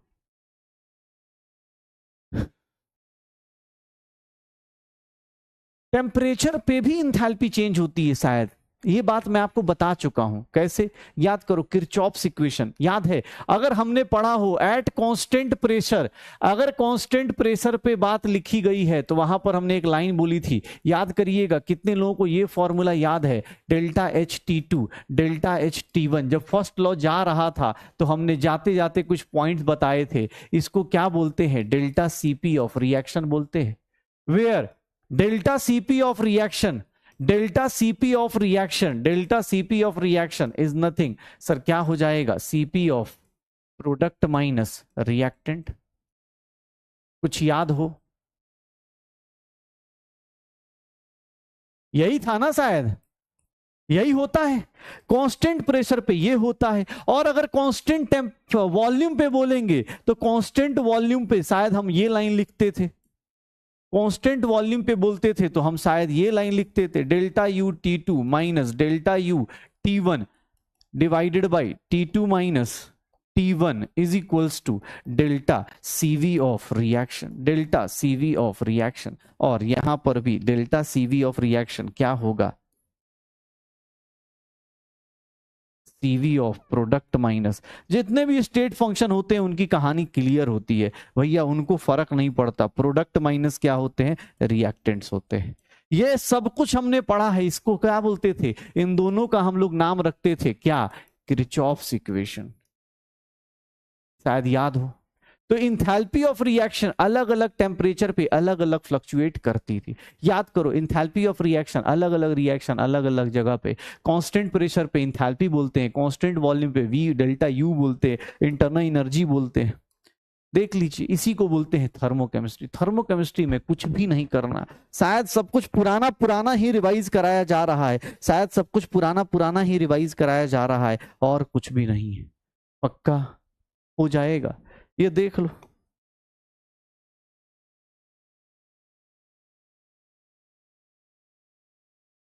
अगर एलोट्रॉप्स आ गए तो मतलब जैसे कार्बन, चलो बस ऐसे ही बता देना, इसका कंबशन कर रहे, डायमंड का कंबशन करेंगे CO2 बनेगा, डेल्टा एच मान लो, इसका क्या मान लेते? x kilo joule. Carbon graphite का क्या, इन दोनों रिएक्शन का, क्या इन दोनों रिएक्शन का, इन दोनों रिएक्शन का ये डेल्टा एच इक्वल होगा क्या? x और y क्या लगता है इक्वल होगा क्या? x और y इक्वल होगा क्या? क्या लगता है इक्वल होगा क्या? ग्रेफाइट और डायमंड दोनों का कंबशन कर रहे, दोनों का कंबशन कर रहे। याद रखना, heat of reaction, heat of reaction in सारी जगहों पे चेंज करता है, इन सारी जगहों पे अलग अलग रहेगा। x is not equals to y। Allotropes अगर आपने बना दिया, डायमंड के बदले ग्रेफाइट, ग्रेफाइट के बदले डायमंड, ऑब्वियस रिएक्शन का हीट जो होगा अलग अलग हो जाएगा। पक्का? श्योर हो? पक्का हो जाएगा। तो इंथैल्पी, हीट ऑफ रिएक्शन, ये 4-5 फैक्टर्स पे डिपेंड करता है। फिजिकल स्टेट चेंज किया अलग हो जाएगा, रिएक्शन कंडीशन चेंज किया अलग हो जाएगा, स्टोइकोमेट्रिक कोएफिशिएंट में चेंज किया अलग हो जाएगा, sir constant pressure constant temperature पे अलग रहेगा, एंड एलोट्रॉपिक फॉर्म्स पे अलग रहेगा। इस बात का ध्यान रखना, इस बात का ध्यान रखना भाई साहब, इस बात का ध्यान रखिएगा। जब भी आपसे बोला जाएगा ना, जब भी आपसे बोला जाए तो इस बात का ध्यान रखिएगा कि भैया इंथैल्पी ऑफ रिएक्शन किस पे डिपेंड नहीं करती, इन लोगों पे तो डिपेंड करती है, ये 5 फैक्टर्स पे तो डिपेंड करती है। ये थ्योरेटिकल क्वेश्चन बेटा आ सकते हैं, थ्योरेटिकल क्वेश्चन ऑब्वियस है, तुम्हें ही पता आज के टाइम पे गरीब मेधावी बच्चे आ गए हैं, सोच रहे हो तो भाई तुम्हें थ्योरेटिकल पॉइंट्स पूछे जा सकते हैं। जैसे मैं तुमसे एक सिंपल सा क्वेश्चन पूछ दूं, ये देखना, ध्यान सुनना, एक नोट करके पॉइंट लिखवा रहा हूं, ये नोट करके एक पॉइंट लिखिएगा। अब आपको इसको पूरा नहीं लिखना है कि बैठ के पूरा लिख रहे हैं, मैंने आपको हाईलाइट कर दिया है कौन कौन सी चीजों का ध्यान रखना है। Enthalpy of reaction does not depend on, does not depend on, does not depend on मतलब किस पे डिपेंड नहीं करता? पहली चीज टाइम कितना लग रहा है, उसको कोई फर्क नहीं पड़ रहा। टाइम पे कितने टाइम में कितना रिएक्शन हो रहा है, इंथैल्पी ऑफ रिएक्शन, उससे फर्क नहीं पड़ता। किसके ऊपर डिपेंड नहीं करता, इंटरमीडिएट कौन है किसी रिएक्शन में, कोई फर्क नहीं पड़ता। ये सिर्फ और सिर्फ इंथैल्पी किस पे डिपेंड करता है, इनिशियल और फाइनल पे। कितने नंबर ऑफ स्टेप्स होते हैं इस पे भी डिपेंड नहीं करता। इंथैल्पी ऑफ रिएक्शन का एक छोटा सा पॉइंट ये नोट रखिएगा कि इंथैल्पी ऑफ रिएक्शन इन लोगों पे डिपेंड नहीं करेगा, ना टाइम पे डिपेंड करेगा, ना टाइम पे डिपेंड करेगा, ना अपने पास, हाँ, ना टाइम पे डिपेंड करेगा, ना स्टेप्स पे डिपेंड। कोई ऐसा नहीं बोल सकता कि सर हीट चेंज स्टेप पे डिपेंड करेगा, नहीं भाई। वो पूरे ओवरऑल रिएक्शन का इतना होता है, वो होता है। उसके 10 स्टेप हो चाहे 5 स्टेप हो, उससे इंथैल्पी को कोई फर्क नहीं पड़ेगा। रिएक्टेंट और प्रोडक्ट के ऊपर डिपेंड करेगा, इनिशियल और फाइनल पे डिपेंड करेगा। हो जाएगा, श्योर हो? हाँ, तो n टाइम्स x लिख दिया ना, क्या दिक्कत है? अरे यार NP है, ओके। तुम भी यार, चलो। तो ये छोटे छोटे पॉइंट्स याद रखिएगा कि इस पे डिपेंड करता है, किस पे नहीं डिपेंड करता है। अब भैया, अब इंटरमीडिएट क्या होता है? इंटरमीडिएट जो बेटा बीच में आता है, इंटरमीडिएट जो बीच में आता है, इंटरमीडिएट जो बीच में आता है, जैसे इस रिएक्शन में क्या इंटरमीडिएट था, देखो इस रिएक्शन में कौन कौन सा इंटरमीडिएट था, जैसे जो बीच बीच में आता, देखो इंटरमीडिएट क्या होता है, जो कैंसिल आउट हो जाए, जो पूरा का पूरा रिएक्शन में कैंसिल आउट हो जाए। इंटरमीडिएट का काम क्या है, जो बीच में कैंसिल आउट हो जाए। जैसे देखोगे अपने पास Y Y cancel, Z Z cancel, ये इसको बोलते हैं इंटरमीडिएट, जो बीच में बने और बीच में ही खत्म हो गए। ठीक है, बीच में बने, बीच में ही बर्बाद हो गए, खत्म हो गए, उसी को क्या बोलते हैं, इंटरमीडिएट। पक्का हो जाएगा, श्योर हो? अब देख लेना फिर से, अभी कुछ क्वेश्चंस आने वाले हैं, लेकिन उससे पहले, अब उससे पहले ये बेसिक बातें हो गई, थोड़ा थ्योरी हो गया। अब आते हैं स्टैंडर्ड एंथैल्पी ऑफ रिएक्शन। कल हमने पढ़ा था, गिब्स एनर्जी पढ़ी थी, वैसे ही हम लोग आज गिब्स एनर्जी में दो चीजें पढ़ी थी ना, याद है, जहां पर मैंने गलती करी थी। गिब्स एनर्जी दो टाइप की, एक नॉर्मल गिब्स एनर्जी जिसका फॉर्मूला नॉर्मल था, और एक होती है स्टैंडर्ड गिब्स एनर्जी जिसका फॉर्मूला मैंने गलती लिख दिया था ना, हाँ, ये वाला delta G naught plus R T L N Q C, यही था ना भाई, एल एन क्यू सी, ये देख लो अपने पास, डेल्टा जी इज इक्वल, यही था ना फॉर्मूला। ये क्या है, नॉट लगाने का मतलब क्या हो गया, अलग कुछ भी नहीं है, बस उसको क्या बोल देंगे, स्टैंडर्ड। जैसे जैसे एक सिंपल सी बात है, सिंपल सी बात है, ध्यान सुनना, ऊपर क्या लगना है, नॉट लगना है।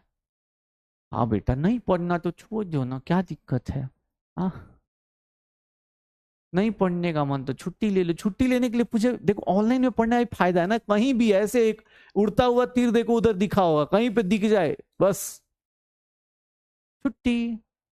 ठीक है, छुट्टी लेने के लिए क्या, पढ़ना तो पड़ेगा यार, हाँ ठीक है, हाँ पढ़ना तो पड़ेगा।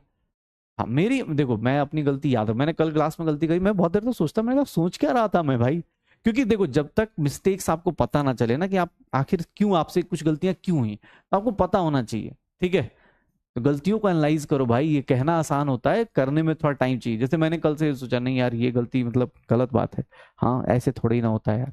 ठीक है, देखो स्टैंडर्ड की बात कर रहा हूं, स्टैंडर्ड, स्टैंडर्ड की बात कर रहा हूं। स्टैंडर्ड क्या होगा, स्टैंडर्ड एंथैल्पी ऑफ रिएक्शन, मतलब कुछ नहीं, ऊपर क्या लगा दो, स्टैंडर्ड। जैसे कोई बोले ना कि स्टैंडर्ड, मान लो अभी हम लोग क्या है, नॉर्मल, हाँ ऐसे ही टीचर पढ़ा रहे, स्टैंडर्ड टीचर मतलब देखा होगा ना, कोट वोट टाई वाई पहन के ऐसे स्टैंडर्ड पढ़ाएंगे वो भी, लेकिन हाँ टाई वाई लगा लिया जाए, ऐसे थोड़ा टोपी, मतलब मेरे केस में टोपी पे लगा लिया जाए ऐसे, हाँ हैट वैट लगा के, थोड़ा अच्छी अच्छी बातें की जाए, ये दुनिया बेटा क्या है, आत्मा और परमात्मा, ये सब स्टैंडर्ड कंडीशन है, स्टैंडर्ड कंडीशन है बात की जाए। ठीक है, उसी को क्या बोलते हैं, स्टैंडर्ड एंथैल्पी ऑफ रिएक्शन। ये स्टैंडर्ड स्टेट है क्या, पहली चीज मैं फिर से एक बार, कल भी बताया था आज फिर से बता रहा हूं, स्टैंडर्ड स्टेट क्या होता है, स्टैंडर्ड स्टेट या फिर रेफरेंस स्टेट भी बोल देते हैं इसको, रेफरेंस स्टेट भी बोल देते हैं। कहीं पर ये लिखा मिल जाए किसी भी क्वांटिटी का, किसी भी बंदे का, तो याद रखना उसमें दो चीजें होनी चाहिए, उसका प्रेशर कितना होना चाहिए 1 बार, और उसका टेम्परेचर कितना होना चाहिए, उसका टेम्परेचर कितना होना चाहिए सर 298 केल्विन या फिर 25 डिग्री सेल्सियस, या फिर 25 डिग्री सेल्सियस। पक्का, स्टैंडर्ड अपने पास, स्टैंडर्ड स्टेट या रेफरेंस स्टेट किसको बोलते हैं, जब आपके ऊपर प्रेशर कितना हो 1 बार, 1 एटीएम नहीं, ठीक है 1 बार, याद रखना। जैसे मैंने डीपी नंबर 4 या 5 में कहीं एक जगह ये वाली गलती करी थी, क्योंकि उसमें ऑप्शन ही नहीं दिया था यार, 1 एटीएम दिया था, तो मैंने अब 1 एटीएम और 273 कर दिया था उसको। लेकिन हाँ 1 बार भाई इसको अप्रोक्सीमेटली इक्वल तो नहीं बोलते, लेकिन यार ये होता है यार, अब क्या ही बोलेंगे, दोनों जुड़वे भाई हैं, थोड़े थोड़े जमीन की लड़ाई है, दोनों ऑलमोस्ट, इसको राउंड ऑफ करोगे तो 1 ही होता है, लेकिन यार याद रखना यार, अब 1 ATM मत बोल देना, ठीक है। हाँ एकदम, ये 1 बार, और याद रखना 298 केल्विन थर्मोडायनेमिक्स का स्टैंडर्ड स्टेट है। क्यों? क्योंकि नॉर्मली जितनी भी रिएक्शंस करते हो 25 डिग्री सेल्सियस पे करोगे, 25 डिग्री सेल्सियस पे करोगे, 298 केल्विन पे करोगे। याद रखना जितनी भी रिएक्शंस होंगी 298 केल्विन पे होती हैं। तो स्टैंडर्ड इंथैल्पी का मतलब कुछ नहीं, जब आपके सारे एलिमेंट्स किस में हो जाएं, जो सारे के सारे पार्टिसिपेटिंग सब्सटेंस हो वो अपने स्टैंडर्ड स्टेट में हो। अच्छा एक बात बताओ, स्टैंडर्ड स्टेट किसी का कैसे बताओगे? एक बात बताओ, स्टैंडर्ड स्टेट मतलब क्या? कि सर जो, अब एक बात बता, हाइड्रोजन का स्टैंडर्ड स्टेट, चल यहां लिखता हूं, एलिमेंट लिख देता हूं, चल बता भाई सबका स्टैंडर्ड स्टेट बता, स्टैंडर्ड स्टेट बता भाई। हाइड्रोजन का स्टैंडर्ड स्टेट क्या होगा? हाइड्रोजन 25 डिग्री सेल्सियस पे क्या होगा? 1 बार पे किस फॉर्म में रहेगा? गैस के फॉर्म में। फ्लोरीन की बात करूं, फ्लोरीन किस फॉर्म में रहेगा? बेटा अब ये सब चीजें रटना मत, क्लोरीन किस फॉर्म में रहेगा? Cl2 गैस के फॉर्म में।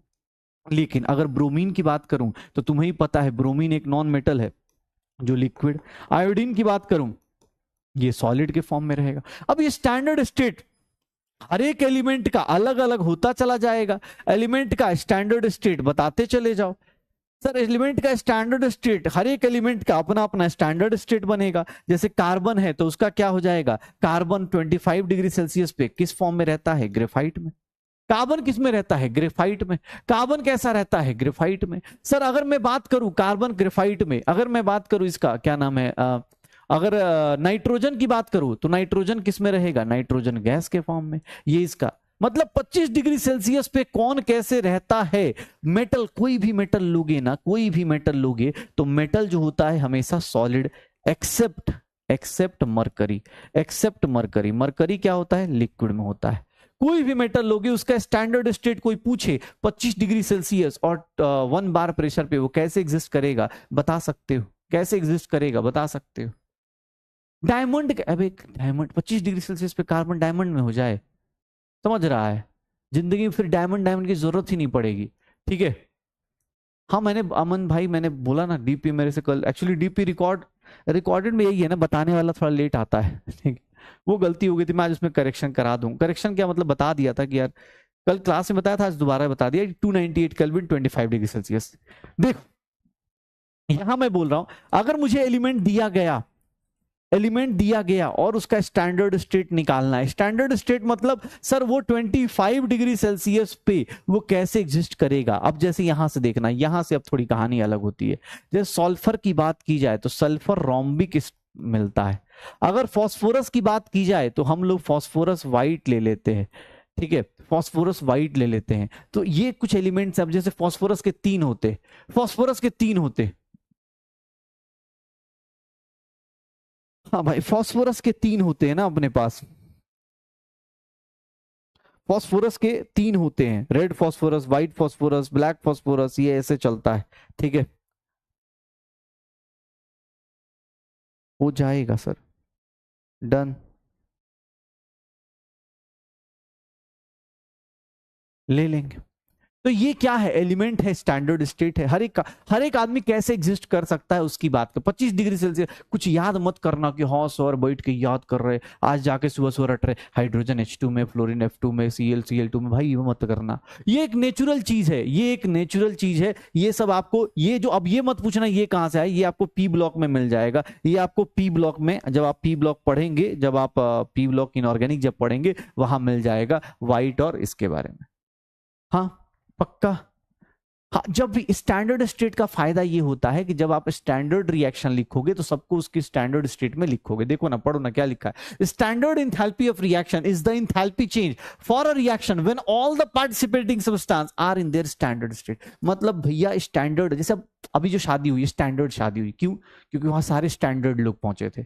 हम लोग के आसपास में शादी होती है, देखा होगा ना, उसमें 10 लोग कोट वोट पहन के पहुंचते हैं, बाकी लोग तो ऐसे ही पहुंच जाते, होता है ना कि कॉलर इधर उधर, हाँ कहाँ खाना किधर है, खाना खाने से, हाँ। उनको स्टैंडर्ड का मतलब यही होता है ना यार, बेसिक स्टैंडर्ड मतलब सबके सब स्टैंडर्ड। देखा क्या अभी शादी में, देखा कहीं कोई मतलब अपने पास कोई बच्चा मिल रहा हो जो कुछ भी कर रहा हो, हरकतें कर रहा हो, नहीं, सबके सब ऐसे ही नॉर्मल। सब स्टैंडर्ड चल रहे हैं, तो स्टैंडर्ड था। अब अपने लाइफ में देखो सब ऐसे ही मिलते हैं, कुछ भी कर रहे, कहीं लेट रहे, कोई डांस के नाम पे लेट रहा है, तुमने देखा अभी कहीं पे ऐसे मिट्टी में ही लेट रहा है, कोई कुछ भी कर रहा है। हम लोग यहाँ थोड़ा होती है ऐसी वैरायटी मिलती है, तो हम लोग वाला जो होता है नॉर्मल है। ये जो पढ़ाया जा रहा है यहाँ सब कुछ स्टैंडर्ड है, ठीक है, सब कुछ स्टैंडर्ड। अभी कल न्यूज देख रहा था, पता चला न्यूज में शायद ऐसे, न्यूज में मतलब क्या वो आजकल आता है ना इन शॉर्ट्स पे वो सब, तो उस पे आ रहा था कि वहां पे जो शादी में जो क्या बोलते हैं कुछ दुकानें थी उसमें बड़े बड़े ब्रांड्स की चश्मे और ये सब चीजें फ्री में मिल रही थी। मैंने कहा यार मिस हो गया, हाँ मिस हो गया यार, ऐसे तो बुलावा नहीं आया था लेकिन जा सकते थे। हाँ और क्या, अरे हम लोग क्या, हाँ हम लोग क्या, हम लोग यार, हम लोग यहाँ क्या होता है, हम लोग क्या डांस भी देखा होगा, डांस करने वाले सामूहिक डांसर होते हैं, वहां पे देखा, वहां पे सबके सब अलग अलग एकदम, मतलब हम लोग क्या क्या होता है बारात वारात में सामूहिक डांस करते हैं ना एकदम साथ में मिलके, और किसी को कुछ समझ में नहीं आ रहा, कोई कुछ भी कर रहा है, तो वो क्या है नॉर्मल है, ये सब क्या है स्टैंडर्ड है। अब जैसे हाइड्रोजन को ये स्टैंडर्ड स्टेट में, अब जैसे तुम लोग, हाँ तुम लोग से कोई पूछे, हाँ तुम लोग से कोई पूछे अभी, जैसे अभी तो बेशर्मों की तरह कहीं भी कोई होता है ना, कोई बनियान में बैठा है, कोई लेट के पढ़ रहा है, कोई कहीं पढ़ रहा है, लेकिन अगले साल जब मान लो सक्सेसफुल हो जाओगे तो तुम क्या बोलोगे, सुबह उठ के जैसे मैं स्कूल जाता था वैसे मैंने सोचा कि इस बार मैं जिंदगी बदल दूंगा। जब किसी मान लो कहीं पॉडकास्ट में गए, तो ये सब स्टैंडर्ड बातें होती है ना। जैसे आदमी क्या बोलता है, अभी मैं किसी का कल ही तो देखा था, बड़ा पाव वाले का रोस्ट वोस्ट कुछ देख रहा था, गरीबी थी, हाँ स्टैंडर्ड बातें ये सब करनी चाहिए कि मेरे घर में तो इतनी गरीबी थी, लालटेन में जलाने के लिए तेल नहीं था, लाइट आती थी उससे पढ़ लेते थे, लालटेन नहीं चला पाते थे क्योंकि उसमें तेल नहीं था, गरीबी इतनी ज्यादा थी, खाने को पैसे नहीं थे, पापा ने बोला था स्विगी से ऑर्डर कर लेना, पैसे नहीं थे, बहुत ज्यादा चीजें, मतलब दिक्कत तो बहुत थी। हाँ दिक्कत, दिक्कत तो बहुत थी सब, मतलब लाइफ में इतनी इतनी स्ट्रगल हमने कभी नहीं की जितना स्ट्रगल हमने नीट की तैयारी में करी। दिन रात मोबाइल देखते थे, दिन रात मतलब मोबाइल पे ही देखते थे, कभी पढ़ाई करते थे, कभी साइड में इंस्टाग्राम भी देख लेते थे। स्ट्रगल बहुत था, मन को कंट्रोल करना बहुत मुश्किल था। इंस्टाग्राम पे वो हमें बुलाती थी लेकिन हम जा नहीं पाते थे क्योंकि यहाँ हमारे टीचर्स बुलाते थे, तो बहुत स्ट्रगल था हमारा, और इस स्ट्रगल का परिणाम यही है। हाँ गरीबी हो, गरीबी, मेधावी भी बनना है ना, मेधावी भी याद रखना, गरीब मेधावी। हाँ चलो ये देखो स्टैंडर्ड सब के सब, मुझे लगा मैं ही मतलब वेला इंसान हूं। हाँ भाई साहब यहाँ सबको पता है, सबको सबके बारे में पता है। हाँ बिग बॉस तो नहीं देखता ना कोई भी, बिग बॉस तो नहीं देखता भाई, बिग बॉस मत देखना। हाँ लाइफ में सबसे बेकार चीज है बिग बॉस, ठीक है, दूसरे के घर की लड़ाई अपने दिमाग में डालना, इसको बोलते हैं बिग बॉस, ठीक है, वो मत करना यार, ठीक है भाई, कुछ और न, मतलब कुछ और नशा पाल लेना लेकिन वो नशा मत पालना, वो अलग ही लेवल की चीजें हैं, ठीक है। चलो स्टार्ट करते हैं। तो मैं बोल रहा था स्टैंडर्ड की बात करें तो सब कुछ स्टैंडर्ड स्टैंडर्ड चलेगा, तो बस यही काम करना है, सब कुछ स्टैंडर्ड स्टैंडर्ड लेके चलेंगे, ठीक है। चलो स्टार्ट करते, अब देखते हैं, देखो यार सारी लॉज पढ़ लिए, सारी बातें पढ़ ली कि सर ऐसे ऐसे होता है, अब देखना भाई इससे खतरनाक चीज कुछ नहीं हो सकती। आज देख रहे हो कितनी खतरनाक लॉज हो रहा है, रिएक्शन कभी घूम जा रहा है, कभी कुछ हो जा रहा है, मतलब एकदम भूतिया टाइप हो गया है रिएक्शन, कभी बोल रहा है मल्टीप्लाई करो, कभी बोल रहा है डिवाइड करो, कभी बोल रहा है रिवर्स करो, कभी कुछ भी करवा रहा है। तो ये सब चीजें जो है अब इसको यूज करते हैं, लेकिन इन सबको इंथैल्पी, स्टैंडर्ड इंथैल्पी कौन बात करता है, अब हम अलग अलग टाइप की इंथैल्पीज की बात करेंगे, अब हम अलग अलग टाइप की इंथैल्पीज की बात करेंगे। ध्यान सुनना, अपने पास अलग अलग टाइप की इंथैल्पीज। अब हमारे पास सबसे पहली इंथैल्पी और सबसे important enthalpy standard heat of formation, या फिर इसी को हम लोग लिख देते हैं स्टैंडर्ड फॉर्मेशन इंथैल्पी। देखना लिखने का तरीका, इंथैल्पी को डेल्टा एच लिखा, ऊपर जो ताज लगा रहे थे जीरो वाला वो क्या है सर स्टैंडर्ड, और एफ क्या है फॉर्मेशन। लिखने का तरीका देखना, एग्जाम हॉल में हो सकता है इतना बड़ा लाइन न लिख के ऐसे लिखा हो, तो समझ जाना, ये समझ जाना, हो जाएगा, श्योर हो, पक्का। स्टैंडर्ड इंथैल्पी ऑफ फॉर्मेशन मतलब किसी के फॉर्मेशन इंथैल्पी, जैसे मैं बोलूं किसी का फॉर्मेशन इंथैल्पी लिखना है तो कैसे लिखते हैं, पहले आउट डेफिनेशन देखते हैं और फिर उस डेफिनेशन में एक चीज मार्क करते हैं, क्या, जब भी इंथैल्पी ऑफ फॉर्मेशन लिखा जाएगा तो उस केस में याद रखना वन मोल मतलब जिसकी भी फॉर्मेशन एंथैल्पी निकालोगे उसका एक मोल बनाना है। मतलब मान लो किसी का भी फॉर्मेशन कर रहे हो, उस सब्सटेंस का एक ही मोल बनाना होता है। It is the enthalpy change when one mole of a substance is formed from its element, ध्यान सुनना, from its elements in their standard state, या बोल सकते हैं मोस्ट नेचुरली ऑकरिंग स्टेट या रेफरेंस स्टेट में। मतलब किसी भी एलिमेंट को बनाना है, किसी भी कंपाउंड को बनाना है, ध्यान सुनना अपने पास, बहुत इंपॉर्टेंट है ये भाई, क्योंकि यही सब कहानी चालू हो जाएगी, आपको डिफरेंट डिफरेंट टाइप की इंथैल्पीज दिखेंगी। ये देखिएगा, किसी भी बंदे को बनाना है, तो मान लो अमोनिया बनाना है, तो याद रखिएगा जिसको भी बनाएंगे ना आप वन मोल ही बनाएंगे, याद रखिएगा। जब भी इसको बनाने जाए, मुझे कोई बोला सर इसकी इंथैल्पी ऑफ फॉर्मेशन बताओ, तो मैं क्या करूंगा, कैसे कैलकुलेट करूंगा, इसका एक मोल लूंगा। और दूसरा, सर रिएक्टेंट क्या लूंगा, तो उसके एलिमेंट्स लूंगा। याद रखना एलिमेंट्स लेना है, कंपाउंड्स नहीं लेना है, एलिमेंट्स लूंगा। तो एलिमेंट नाइट्रोजन है और क्या है, हाइड्रोजन है, और उनका स्टैंडर्ड स्टेट आपको ही पता है, नाइट्रोजन N2 के फॉर्म में आता है, हाइड्रोजन H2 के फॉर्म में आता है। यही थर्मोकेमिस्ट्री है जहां पर बैलेंसिंग फ्रैक्शन में अलाउड होती है, जहां बैलेंसिंग आप फ्रैक्शन में कर सकते हो, क्योंकि आप इधर टच नहीं कर सकते। नाइट्रोजन का एक एटम है तो सर यहां पर कितना करना पड़ेगा, 1/2। हाइड्रोजन के 3 एटम है तो यहां कितना करना पड़ेगा, 3/2। ये देख लो, ये सब कुछ स्टैंडर्ड स्टेट में है। तो इस रिएक्शन की इंथैल्पी को, इस रिएक्शन की इंथैल्पी को ही हम लोग क्या बोल सकते हैं, फॉर्मेशन इंथैल्पी ऑफ अमोनिया। ध्यान से देख लो, इस रिएक्शन की इंथैल्पी को क्या बोलेंगे, फॉर्मेशन इंथैल्पी ऑफ अमोनिया। ठीक है, हो जाएगा। ये देखना, ये देख भाई, कोई तुमसे पूछे, कोई तुमसे पूछे, हाँ कोई तुमसे पूछे, ध्यान सुनना अपने पास, बस भाई हो गया। ठीक है, नाइट्रोजन को मैंने इधर 1/2 3/2 क्यों किया, क्योंकि मुझे ये बोला गया कि जब भी किसी की फॉर्मेशन एंथैल्पी लिखी जाती है, डिसाइड की जाती है, तो उसका एक ही मोल रहने देते हैं। देख लो कंडीशन, ये तभी डिफाइंड होता है जब एक मोल दिया हो, और दूसरा एलिमेंट्स दिए हो, कंपाउंड्स नहीं चाहिए, एलिमेंट्स होने चाहिए। जैसे मुझसे कोई बोल देना कि सर ये देखिएगा, ये सुनिएगा, CO2 का फॉर्मेशन एंथैल्पी लिखना है, क्या बता सकते हो आप लोग, ये रिएक्शन में फॉर्मेशन एंथैल्पी लिखना है, फॉर्मेशन एंथैल्पी ऑफ CO2 चाहिए, मुझे बस इतना बता दो, ध्यान से देखिएगा।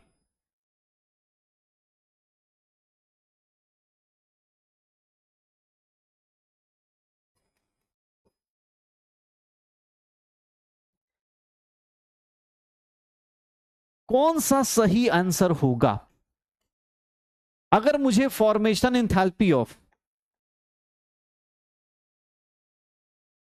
क्या इसका सही आंसर क्या होगा, sir formation enthalpy of CO2 लिखना है तो सर उसमें डायमंड लेते हैं, ग्रेफाइट लेते हैं, या दोनों ले सकते हैं, कौन सा होगा, ग्रेफाइट लेंगे, डायमंड लेंगे, क्या लेंगे, CO2 का फॉर्मेशन लिखना है, CO2 का फॉर्मेशन लिखना है। अगर मैं चाहता हूं कि ये रिएक्शन CO2 का फॉर्मेशन बताए, तो CO2 की फॉर्मेशन एंथैल्पी के लिए, ये जो CO2 की फॉर्मेशन एंथैल्पी की बात करूंगा, यहां पर CO2 की जो फॉर्मेशन एंथैल्पी है सर वो कैसे रिप्रेजेंट होगी, डायमंड से होगी क्या, नहीं होगी ना, ये नहीं होगा ना। क्या आंसर होगा, ग्रेफाइट वाला, क्यों, क्योंकि सर स्टैंडर्ड स्टेट क्या है, ग्रेफाइट होता है, डायमंड नहीं होता है, डायमंड नहीं होता है, पक्का।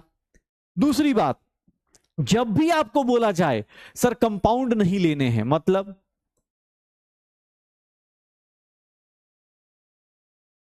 क्या ये फॉर्मेशन इंथैल्पी ऑफ CO2 है क्या मैं इसको ऐसा लिख सकता हूं, क्या मैं इसको ऐसा लिख सकता हूं, क्या मैं इसको ऐसा लिख सकता हूं, ये फॉर्मेशन इंथैल्पी ऑफ CO2 को रिप्रेजेंट कर रहा है क्या, बताइएगा यस और नो में। सर ये फॉर्मेशन इंथैल्पी ऑफ CO2 है क्या, कार्बन CO2 देखो एक ही मोल बन रहा है, एग्जाम हॉल में ये भी दिखेगा, मन में ये डाउट आता है, एक मोल, सर ये देखिएगा O2 गैस में है, ये भी क्या है, गैस है, स्टैंडर्ड स्टेट, क्या ये है, यस और नो, नहीं है ना, क्यों, क्योंकि सर एलिमेंट नहीं ले रहे हम लोग, क्या ले रहे हैं, कंपाउंड ले लिया, ये क्या है, कंपाउंड है, तो कंपाउंड नहीं लेना है। जब भी आपसे कोई बोले सर इंथैल्पी ऑफ फॉर्मेशन, जब भी आपसे कोई बोले इंथैल्पी ऑफ फॉर्मेशन, तो आपको क्या करना है, ध्यान से देखना। जैसे मैं बोलूं तुम्हें H2SO4, इसका इंथैल्पी ऑफ फॉर्मेशन निकालना है, मतलब कोई रिएक्शन ऐसी लिखो जिस रिएक्शन में इसी का इंथैल्पी ऑफ फॉर्मेशन आए, तो कैसे लिखोगे, चलो सोचो कैसे लिखोगे, कौन सी रिएक्शन हो सकती है, क्या मैं ये लिख सकता हूं, क्या मैं ये लिख सकता हूं, यस और नो बताना, क्या मैं ऐसा लिख सकता हूं H2O प्लस SO3? ये अलाउड है क्या? ये अलाउड है क्या? नहीं ना, ये अलाउड नहीं होगा। H2O प्लस SO3 लिख सकता हूं? नहीं।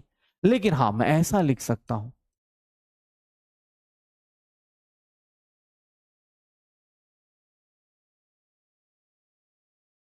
ये मेरा अलाउड है। क्यों? क्योंकि सर यहां पर एलिमेंट्स लेना है, कंपाउंड्स नहीं लेना है, स्टैंडर्ड स्टेट में लेना है एलिमेंट्स को। इस बात का ध्यान रखिएगा, इस बात का ध्यान रखिएगा। जब भी आपसे कोई बोल दे, मान लो ऐसा कुछ लिखा हुआ है,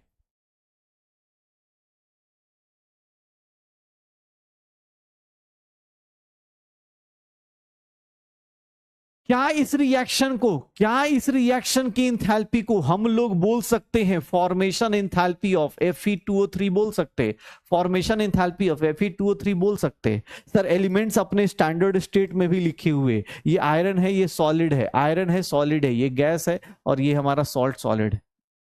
क्या इसको लिख सकते हैं? यस और नो बताना, यस और नो बताना।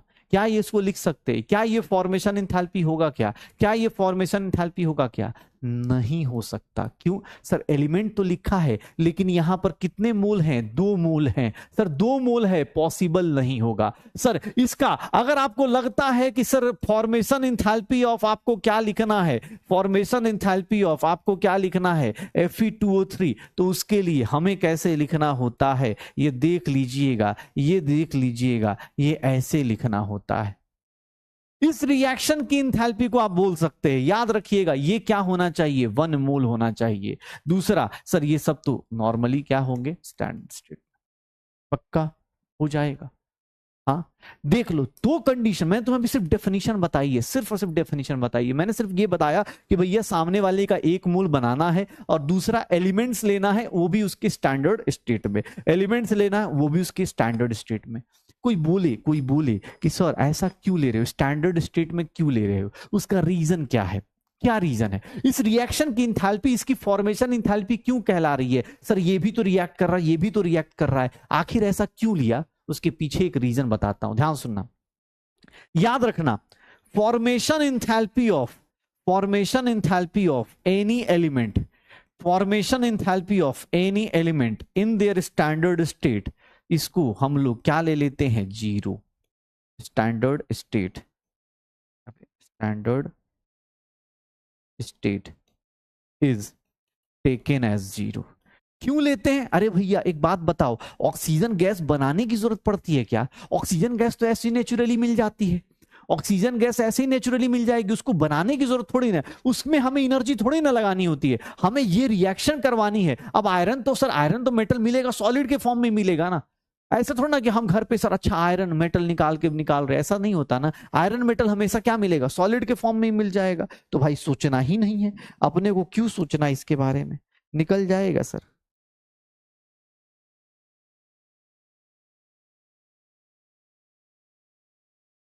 हो जाएगा। डन।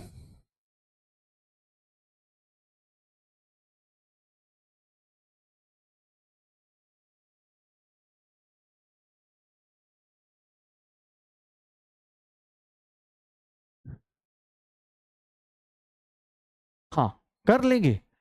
क्यों? अरे भाई एक बात बता, सीधा सीधा दिख रहा है ना। अच्छा अब चलो 1 मिनट, एक ध्यान सुनना। अगर इफ फॉर्मेशन इंथैल्पी ऑफ, ध्यान सुनना, formation enthalpy of reactants and products, अगर किसी रिएक्शन का रिएक्टेंट एंड प्रोडक्ट का formation enthalpy of reactant and products are given, अगर किसी रिएक्शन का रिएक्टेंट एंड प्रोडक्ट की फॉर्मेशन इंथैल्पी दी है, then enthalpy of reaction is nothing, formation enthalpy of product minus reactant लिख सकता हूं। कोई भी रिएक्शन हो, याद रखना ये लाइन, कोई भी रिएक्शन हो कोई फर्क नहीं पड़ता। नहीं तो कुछ लोग होते हैं ना, कंबशन में जाते वहां पर अपना स्टैंड चेंज करना शुरू कर देते हैं। अरे भैया याद रखना, एक लाइन लिखवा रहा हो, अगर कोई भी रिएक्शन हो, किसी भी टाइप की रिएक्शन हो, चाहे वो कंबशन हो, चाहे बॉन्ड डिसोसिएशन एंथैल्पी हो, किसी भी टाइप का रिएक्शन हो, किसी भी टाइप का रिएक्शन हो, किसी भी टाइप का रिएक्शन हो, एंथैल्पी ऑफ रिएक्शन जो होगा, अगर रिएक्टेंट प्रोडक्ट का दिया है तो उस रिएक्शन की एंथैल्पी निकालना, प्रोडक्ट की एंथैल्पी माइनस रिएक्टेंट की एंथैल्पी कर दो, आंसर आ जाएगा। वो कोई भी रिएक्शन हो सकता है, किसी भी टाइप की रिएक्शन हो सकता है, पक्का हो जाएगा। हाँ डन। चलो आ जाओ क्वेश्चन करते हैं। अच्छा आ जाओ क्वेश्चन करते हैं। ये सब तो चीजें अब ये एनसीईआरटी का क्वेश्चन है, एनसीईआरटी का ऑब्जेक्टिव है। ऐसे ही देख के बता दो कितना हो जाएगा। Enthalpy of all elements in their standard state कितना होता है sir? Enthalpy of all elements in their standard state zero होता है क्या? Enthalpy of all elements in their standard state zero होता है। यहां से मजा आएगा, यहां से मजा आएगा जल्दी। मोलर इंथैल्पी कौन सा? फॉर्मेशन इंथैल्पी किसको रिप्रेजेंट कर रहा है? कौन सा रिएक्शन फॉर्मेशन इंथैल्पी किसी की भी डिफाइन कर रहा है? कौन सा रिएक्शन किसी की भी फॉर्मेशन इंथैल्पी डिफाइन कर रहा है? क्या होगा? कितना आएगा? कितना आएगा?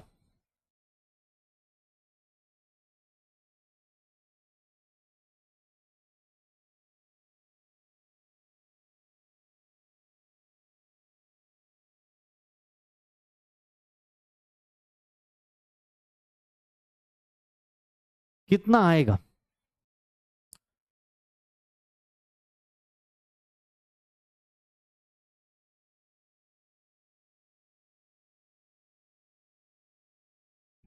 कितना आ जाएगा भाई साहब? कितना हो जाएगा? अरे मोलर फॉर्मेशन इंथैल्पी ये तो होगा नहीं क्योंकि कंपाउंड है, ये होगा नहीं, कंपाउंड है। बाकी लोगों को देख लो। अब कुछ लोगों का आंसर देखना ध्यान से। कुछ लोगों का क्या दिखेगा? HBr यहां 2 मोल्स हो रहे हैं तो ये भी नहीं होगा। 1-1 मोल हो रहा है तो पकड़ लीजिए इसको 1 मोल। अरे भैया ब्रोमीन का स्टैंडर्ड स्टेट गैस नहीं होता है, लिक्विड होता है। सो सर क्या आंसर आएगा? सी आएगा। ब्रोमीन का स्टैंडर्ड स्टेट क्या होता है?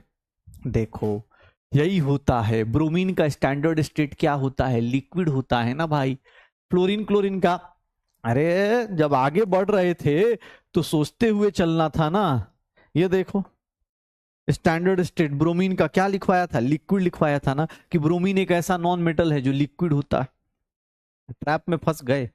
ये तो ऐसे ही है। ये कोई, ये देखो, ये तो अब वाटर का फॉर्मेशन देख लो, इसका फॉर्मेशन, ये सब चीजें स्टैंडर्ड स्टेट सबको पता है। ये कुछ ऐसा नहीं है। ये देख लो हो जाएगा। फंस गए? हाँ चलो अगला क्वेश्चन देखो। ध्यान सुन लेना, ध्यान से अटेम्प्ट करना। इस रिएक्शन की इंथैल्पी दी हुई है SO2। इस रिएक्शन की SO2 से SO3 की इंथैल्पी दी हुई है। ध्यान सुनिएगा। If enthalpy of formation of SO3 की इंथैल्पी दी हुई है। पूछ रहा है SO2 की इंथैल्पी बताओ। ध्यान सुनना कैसे अच्छा क्वेश्चन है। एक बात बताओ, इस रिएक्शन की इंथैल्पी को तुम लोग क्या लिख सकते हो? इस रिएक्शन की इंथैल्पी को कितने लोग ऐसा लिख सकते हैं कि sir formation enthalpy of SO3 minus formation enthalpy of SO2 plus 1/2 formation enthalpy of O2। कितने लोग लिख सकते हैं इसको? कितने लोग इसको लिख सकते हैं? क्यों? अरे सर इस रिएक्शन की इंथैल्पी दी हुई है कितना? -98.3। ये देखना एक बार सर, ये देखिएगा SO3 का कितना दिया है? -395.4। और यहां देखोगे फॉर्मेशन इंथैल्पी ऑफ SO2 नहीं पता, कोई दिक्कत नहीं। लेकिन एक बात बताओ, कितने लोग ऐसे हैं जो इसकी वैल्यू 0 लिखना जानते हैं? ऑक्सीजन गैस का फॉर्मेशन इंथैल्पी 0 होता है। सर उठा के रख दीजिए, उठा के रख दीजिए, यही अपने पास आंसर आ जाएगा। -395.4 प्लस 98.3 यही आंसर आ जाएगा। जो भी देख लो कितना आ जाएगा? -297.1 आ जाएगा। क्यों? क्योंकि अरे सर इस रिएक्शन की इंथैल्पी दी है। ऑक्सीजन की फॉर्मेशन इंथैल्पी कितनी होती है? 0। ऑक्सीजन का फॉर्मेशन इंथैल्पी स्टैंडर्ड स्टेट में कितना हो गया? 0। पक्का हो जाएगा। तो फॉर्मेशन इंथैल्पी अगर किसी का दिया है, अब जैसे ये क्वेश्चन दिया हुआ है, मान लो ये दिया है, ये दिया है हीट ऑफ फॉर्मेशन। ध्यान से देखना, इस रिएक्शन की इंथैल्पी पूछ रहा है। पहले इस रिएक्शन का, इसका रिएक्शन लिख के देखो, इसका रिएक्शन लिख के देखो बेटा। देखो अब सारे लॉज बनेंगे तुम्हारे पास ना। फॉर्मेशन का मतलब क्या होगा? ये देखो,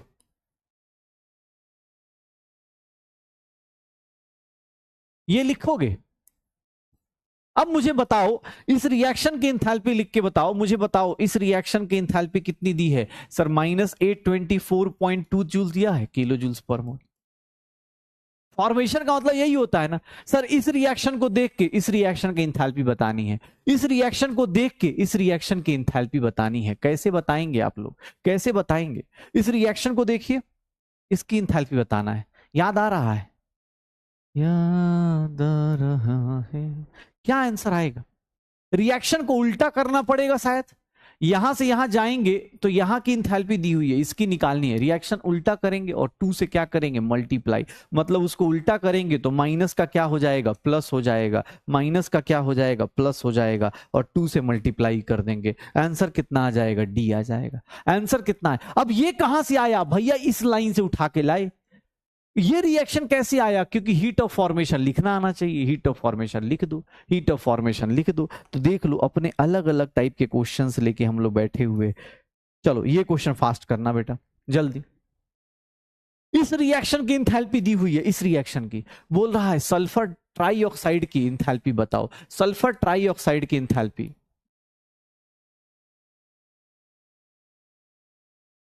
इस रिएक्शन की इंथैल्पी बताना है। क्यों? क्योंकि इस रिएक्शन की इंथैल्पी जो होगी उसी को क्या बोलेंगे? फॉर्मेशन इंथैल्पी ऑफ SO3 बोलेंगे। फॉर्मेशन इंथैल्पी ऑफ SO3 बोलेंगे। फॉर्मेशन इंथैल्पी ऑफ SO3 बोलेंगे। निकालो कितना हो जाएगा। उस रिएक्शन को देखो और इस रिएक्शन को देखो। जहां तक मैं देख रहा हूं 4 से डिवाइड करना है। 4 से जैसे ही डिवाइड करोगे इस रिएक्शन की एंथैल्पी 4 से डिवाइड कर दो। सर इसको 4 से डिवाइड कर दीजिए, कितना आ जाएगा सर? माइनस में कितना आ जाएगा? 4 से डिवाइड करके कितना आ जाएगा? माइनस में इतना ही आएगा शायद। बाकी तो उस रिएक्शन को और इस रिएक्शन में कितने का रिलेशन है? 4 का। कितना आंसर आ जाएगा? C is the correct answer. C is the correct answer. पक्का हो जाएगा सर, हो जाएगा, श्योर हो। अच्छा एक बात बताना, एक एक कहाँ गया यार? हाँ, ये क्वेश्चन करना। कैलकुलेशन के लिए भाई कैलकुलेटर यूज कर लो, कैलकुलेशन के लिए कैलकुलेटर यूज कर लो। इस रिएक्शन को देखो ध्यान से। सबकी फॉर्मेशन इंथैल्पी दी है, कार्बन मोनोऑक्साइड की, NO2 की, CO2 की, सबकी फॉर्मेशन इंथैल्पी दी हुई है। इंथैल्पी ऑफ दिस रिएक्शन निकालना है, इस रिएक्शन की इंथैल्पी निकालनी है। कैसे निकलेगा? कैसे निकलेगा? अगर फॉर्मेशन इंथैल्पी दी हुई है तो इस रिएक्शन की इंथैल्पी कैसे आएगी? निकाल सकते हो क्या? निकाल सकते हो क्या? निकाल सकते हो क्या?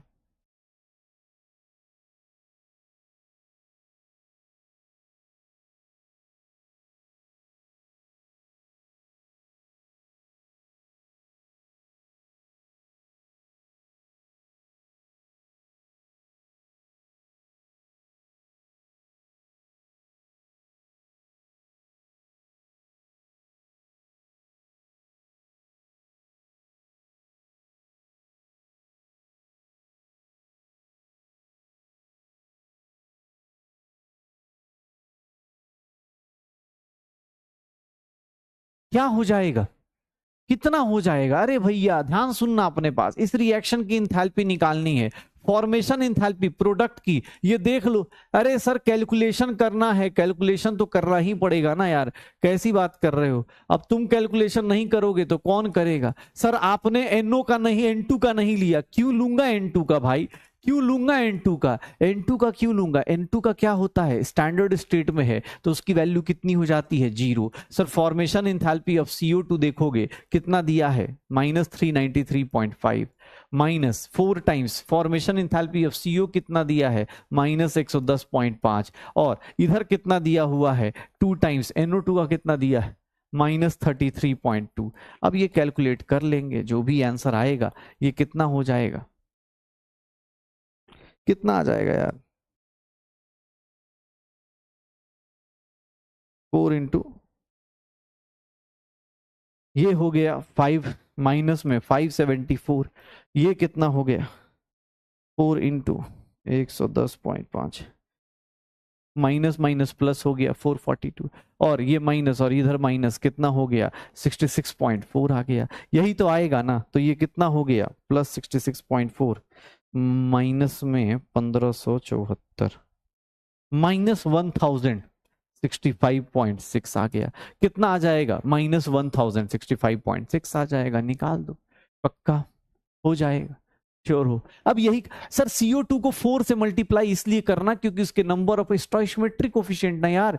ये एक बात बता, तुझे खुद से सोच, यहां क्या दिया है, किलो जूल्स पर मोल। जब भी किसी का एंथैल्पी डिफाइन करेगा तो 1 मोल के रिस्पेक्ट में डिफाइन करेगा ना भाई। तो 1 मोल का कितना है सर, 1 मोल का इतना है, तो 4 मोल के लिए क्या करेंगे, मल्टीप्लाई करेंगे ना। 4 मोल के लिए क्या करेंगे, मल्टीप्लाई करेंगे। 4 मोल के लिए क्या करेंगे हम लोग, मल्टीप्लाई करेंगे। 4 मोल के लिए क्या करेंगे हम लोग, मल्टीप्लाई करेंगे। पक्का हो जाएगा। Standard enthalpy of formation sir, एक लास्ट सेकंड, आज का last second formation enthalpy, second enthalpy, and second enthalpy is nothing, standard heat of combustion. इसको क्या बोलते हैं, ध्यान से देखना, इसको कैसे रिप्रेजेंट करते हैं सर, इसको रिप्रेजेंट करते हैं सी से। सर ये क्या है, स्टैंडर्ड हीट ऑफ कंबशन। ध्यान से देख लेना, सुन लेना, बाकी कल क्वेश्चंस कर लेंगे इसके। ये देखना, स्टैंडर्ड हीट ऑफ कंबशन किसको बोलते हैं, जब भी किसी, इसमें एक ही कंडीशन सेटिस्फाई करनी है, इसमें एक ही कंडीशन सेटिस्फाई करनी है, क्या कि सर किसी एक का एक ही मोल कंबशन करना है, एक ही मोल कंबशन करना है और कंप्लीटली कंबशन करना है। किसी भी बंदे का 1 मोल कंबशन करना है, इसमें एक ही करना है, याद रखना, इसमें एक ही मोल कंबशन करना है। इसके लिए बहुत ज्यादा प्रोडक्ट क्या होना चाहिए, कोई फर्क नहीं पड़ रहा, बस याद रखना जो रिएक्टेंट लोगे, जैसे देखो ये C+O2 गिव्स CO2। सर यहां पर कार्बन, जैसे ये लिखा है मैंने ग्रेफाइट, तो ये क्या हो जाएगा, इसको क्या बोलेंगे, इस रिएक्शन की इंथैल्पी को क्या बोलेंगे कि सर ये क्या है, कंबशन इंथैल्पी ऑफ क्या है, CO2 है। कंबशन इंथैल्पी ऑफ क्या हो जाएगा, CO2 हो जाएगा। अच्छा, इस रिएक्शन को देख के कितने लोग इसको ये भी बोल सकते, sorry combustion enthalpy of carbon होगा ना, कंबशन इंथैल्पी ऑफ कार्बन, या फिर इसी रिएक्शन को देख के बोल सकते हैं कि इस रिएक्शन को फॉर्मेशन इंथैल्पी ऑफ CO2 भी बोल सकते हैं, फॉर्मेशन इंथैल्पी ऑफ CO2 भी बोल सकते हैं। कोई भी बंदा लेके आओगे ना, जैसे मान लो कोई भी, मान लो ये ब्यूटेन है, अगर ब्यूटेन की बात करते हो, अगर ब्यूटेन का कंबशन करोगे, याद रखना ये हमेशा कितना होना चाहिए, 1 मोल ही होना चाहिए। बस एक ही कंडीशन है यहां पर, 1 ही मोल होना चाहिए। मतलब जब भी रिएक्शन बैलेंस करोगे, जब भी रिएक्शन बैलेंस करोगे उसको टच नहीं करना है, बस इतना याद रखना, उसको टच नहीं करना है, उसको टच नहीं करेंगे। मतलब इसको टच कर लीजिए, अपने पास कितना हो गया 10, कितना हो गया यहां 13/2। फ्रैक्शन में अलाउड नहीं होता है, लेकिन यहां पर अलाउड होगा क्योंकि इसका कंडीशन है क्या सर, इसकी कंडीशन क्या है कि इसमें जब भी आप किसी की कंबशन एंथैल्पी लिखते हो, आप कैसे लिखते हो, कंबशन एंथैल्पी जब भी लिखोगे कैसे लिखोगे आप, कंबशन एंथैल्पी जब भी लिखोगे किसी की, वो कैसे लिखोगे, आप लिखोगे कंबशन एंथैल्पी में कि भैया सामने वाला क्या है, 1 मोल लेना है, सामने वाले का कितना लेना है, 1 मोल लेना है, 1 मोल कंबशन एंथैल्पी ली जाती है। पक्का हो जाएगा, हो जाएगा, श्योर हो, तो ये याद रखना। और दूसरी चीज, कंबशन एंथैल्पी में एक लाइन लिखवाई है, कल से एक्सेप्शन बता रहा हूं, 2-3 दिन से एक्सेप्शन बता रहा हूं, 2-3 दिन से एक्सेप्शन बता रहा हूं सर, याद रखिएगा। अगर ध्यान सुनना, अगर combustion enthalpy of reactants and products दिए हुए हैं किसी भी रिएक्शन में, कोई भी रिएक्शन हो, reactants and products are given, अगर combustion enthalpy of reactant and products are given, then sir उस केस में रिएक्शन की इंथैल्पी कैसे निकाली जाती है, कंबशन इंथैल्पी अगर रिएक्टेंट प्रोडक्ट का दिया है तो हम प्रोडक्ट के बदले रिएक्टेंट माइनस प्रोडक्ट करते हैं। याद रखिएगा, ये एक्सेप्शन याद रखिएगा, जब भी आपसे कोई बोले कंबशन इंथैल्पी में रिएक्टेंट माइनस प्रोडक्ट करना है, रिएक्टेंट माइनस क्या करना है, प्रोडक्ट करना है, कंबशन इंथैल्पी ऐसे निकाली जाती है। हो जाएगा, पक्का, डन। कंबशन इंथैल्पी हमेशा एक्सोथर्मिक होगी, ऑलवेज एक्सोथर्मिक। क्यों? क्योंकि किसी को जला रहे हो, तो जलाओगे तो भैया हमेशा एनर्जी क्या होगी, रिलीज ही तो होगी, तो ऑलवेज एक्सोथर्मिक, हमेशा एक्सोथर्मिक होगा, निगेटिव ही होगा कंबशन इंथैल्पी। फॉर्मेशन इंथैल्पी कुछ भी हो सकता था, निगेटिव भी हो सकता था, पॉजिटिव भी हो सकता है। फॉर्मेशन, किसी का फॉर्मेशन एनर्जी ले सकता है, दे सकता है, लेकिन वैसे बोलते हैं ना, ये सब छोटे छोटे लाइन है, ये सब देख लेना कि फॉर्मेशन इंथैल्पी किसी भी बंदे का मे बी निगेटिव और पॉजिटिव, मे बी एक्सो और एंडो, कुछ भी हो सकता है। लेकिन सर अगर कंबशन इंथैल्पी की बात की जाएगी तो it is always exothermic, always negative, हमेशा ही क्या होगा, नेगेटिव होगा। पक्का। मॉड्यूल से कुछ लोग अपने पास PYQs देखोगे, एक्सरसाइज नंबर 4, मॉड्यूल का है, मॉड्यूल से देख लो एक बार। मॉड्यूल में थोड़ा एक्सरसाइज नंबर 4 से आज होमवर्क देता हूँ। एक्सरसाइज नंबर 4 मॉड्यूल में एक्सरसाइज 4, एक्सरसाइज 4 में देखोगे तो यहां पर आप कुछ क्वेश्चंस कर सकते हो, जैसे 1 से लेकर क्वेश्चन नंबर 1 to 7, 1 to 7 और 9, 10,